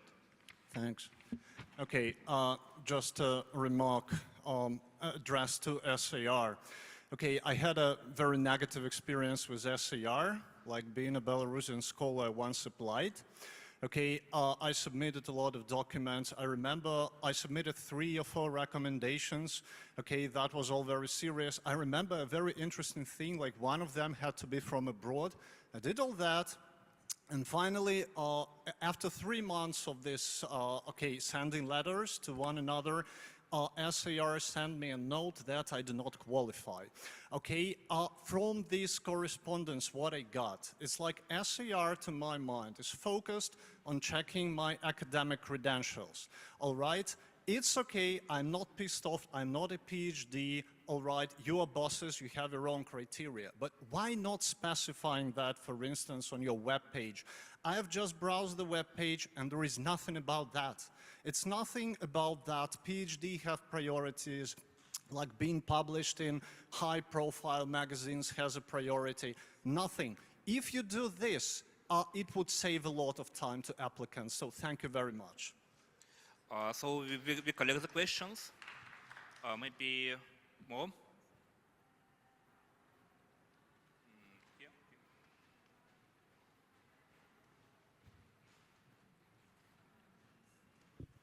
Thank you. Alexander Stokvich, Central European University, Open Society, University Network, and Threatened Scholars Integration Initiative. Ukrainian. I think sometimes it's important to state the obvious and contemplate, debate, responses that are very uncomfortable for all of us as academics, intellectuals, human beings. And it is obvious that Ukraine is at the forefront of the existential fight for its own survival, but also for the survival of, well, for the future of this region that consists of proud, independent, free, prosperous nations, and also the future of democracy in Europe and the world. I think it would be useful to have a discussion about how academics, intellectuals, colleagues in the world of culture and arts, not only human rights activists, what can they contribute to putting pressure on making sure that the world helps Ukraine win on the battlefield. It is a very uncomfortable, as I said, proposition. But Ukrainians decide to sacrifice their lives for their country and for all of these goals. They don't need to be told that it's not wise to fight for the last man standing. They do make their choice. Belarusians and Russians inside Belarus and Russia can also make these choices, not necessarily to take arms and fight, but to find the loudest, most public possible platform if they want it. And it is not up to the outsiders, with all due respect for your humanity and passion for helping these people in these countries, to take that away from them. The best you can do, the only good thing you can do for them and for the future is to find ways, work on security, work on cybersecurity, prepare for eventualities of rapid evacuation, but don't deny the colleagues the right to speak out if they want to have this right. Thank you. Yeah, thank you, Alexander. And last question, maybe. Last chance for the question.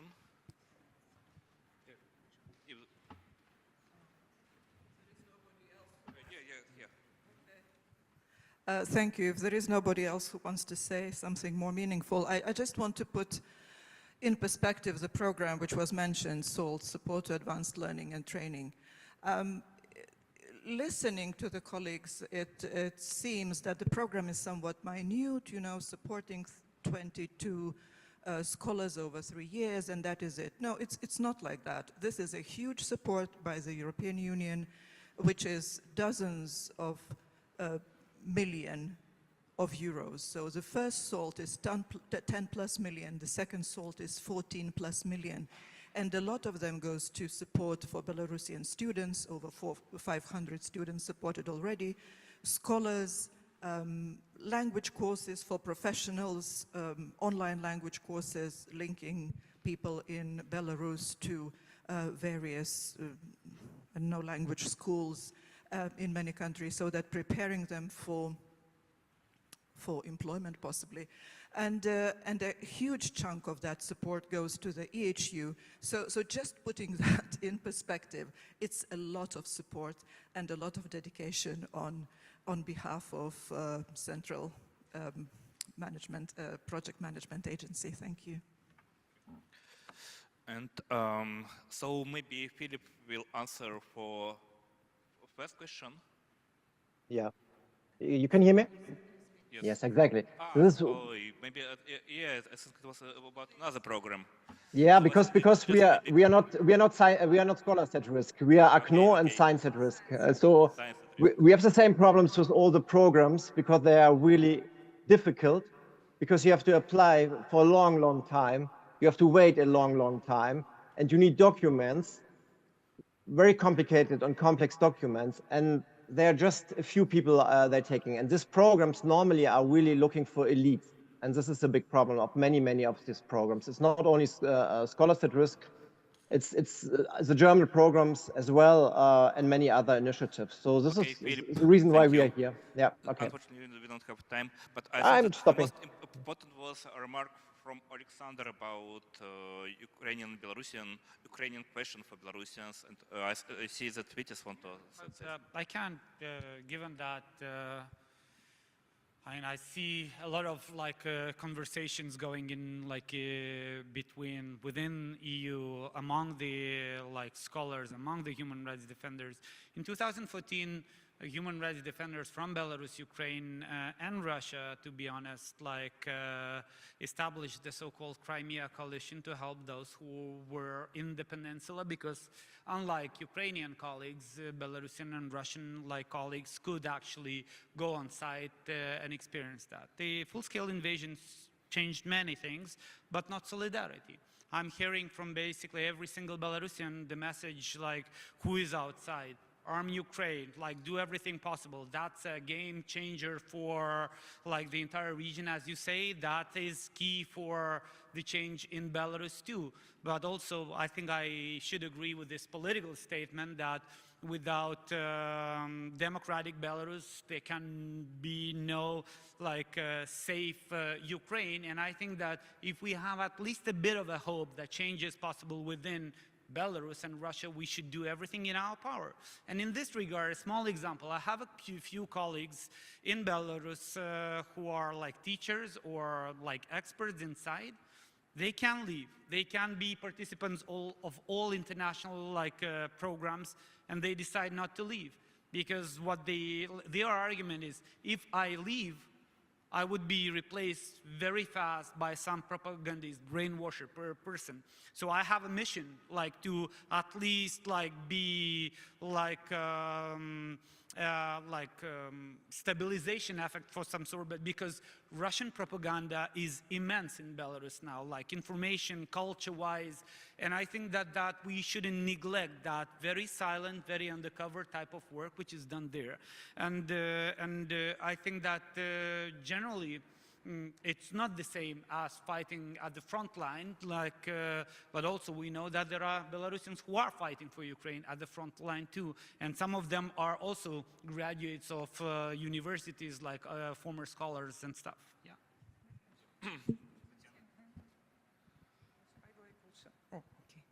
Just to add something to the same question. I'm afraid that probably you don't understand or can't even imagine the level and character of the current repressions in Belarus. The open protest, be it within the academy or in other spheres, is really excluded. And despite this, I mean, open collective protest, go to the streets, etc.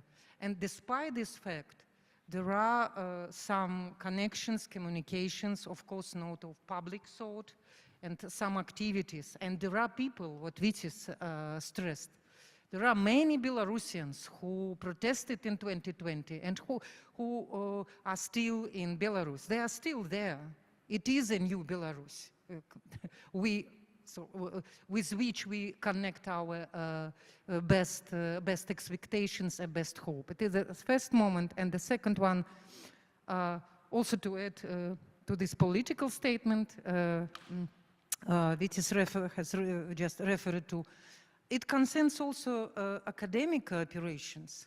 The task to change situation in production of knowledge about our region cannot be solved only by Belarusians alone, or by Lithuanians alone, or by Ukrainians alone, or by Polish scholars alone, etc. As for our countries, which are engaged in this dramatical manner in this war situation, first of all, Ukraine, of course, we do need this cooperation with Ukrainian scholars in order to change this politically, the very politics and productions of knowledge. And in this regard, let me mention that, again, a very good example from the recent academic experience at the European Humanities University. Last September, we organized the conference, international conference, mostly with participation of Belarusian and Ukrainian scholars. This conference was devoted to the topic of decolonization of education, in education and research. So it was a joint project, joint conference. And there are two small items where I think that cooperation is possible. Kidnapped Ukrainian kids, I think those who are inside, they can provide a lot of information regarding who, what, and where. I think the tiny and yet super important thing, and then all the international justice things, and also all colleagues who are abroad, they can speak up, they should speak up, and synchronization of sanctions between Russia and Belarus should happen. And I agree with this, that in this regard, the voice of those who are outside could be louder. But that's already a little bit of politics. And maybe last words from me to the question of Alexander, because I think it's very important. And for me, I think that we are scholars, we are intellectuals, and for us, the most important thing to do our work perfectly, correctly, and we cannot fight, but we can do more.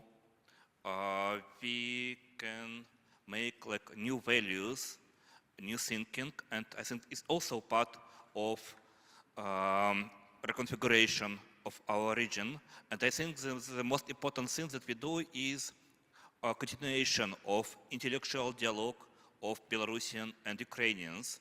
And for example, if we talk about scholarship program at HU, you know that we also accepted a few Ukrainians, because for us it was important that Belarusians and Ukrainians will be in one program and to talk, to cooperate. For me personally, I was 2 times in Ukraine after the start of the war, and you can imagine how too easy to travel to Ukraine with Belarusian passport. Tatiana knows this as well, because she was defied to go to Ukraine at the border. And we also have like a forum of Ukrainians and Belarusians on the basis of Ukrainian Catholic University, and we discussed a lot of questions on cooperation of civil society, on history, or on future of Ukrainians and Belarusians. I think that it should be done. Of course, we have to be together. And I would like to mention, Irina asked me that now new program, new BA program in history has been started at European Humanities University, and we also have special course on history of Lviv. On this, it's like will be basic course on third course of BA program. But it's also with Ukrainian partners, so we are trying to do what can we do.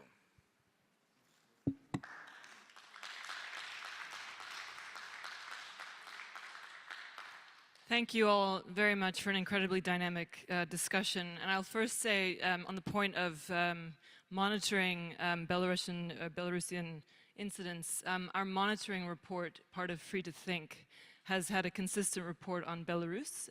We do rely on partners as yourselves to give us as much information that you're hearing from on the ground.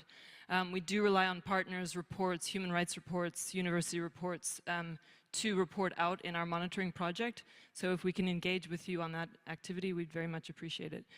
I'll also mention on the point of the application, I really appreciate your comments. I'm taking them to reflect on as well. I will say that we do have a very clear applicant guide on the website. If it was not of help to you, I can certainly revisit that with you and we can discuss it further. It is a clear sort of outline of what we look at when we look at an application and how we are able to help within the network. So I'd be happy to have that conversation further. So thank you for bringing that to our attention. With that, I thank you all for being here throughout the day. We're going to ask you, if you may, to join us for a photograph downstairs with everybody. We're going to be outside just in front of the town hall for a group photograph to capture the day. So if you would indulge us, that would happen now. So thank you very much.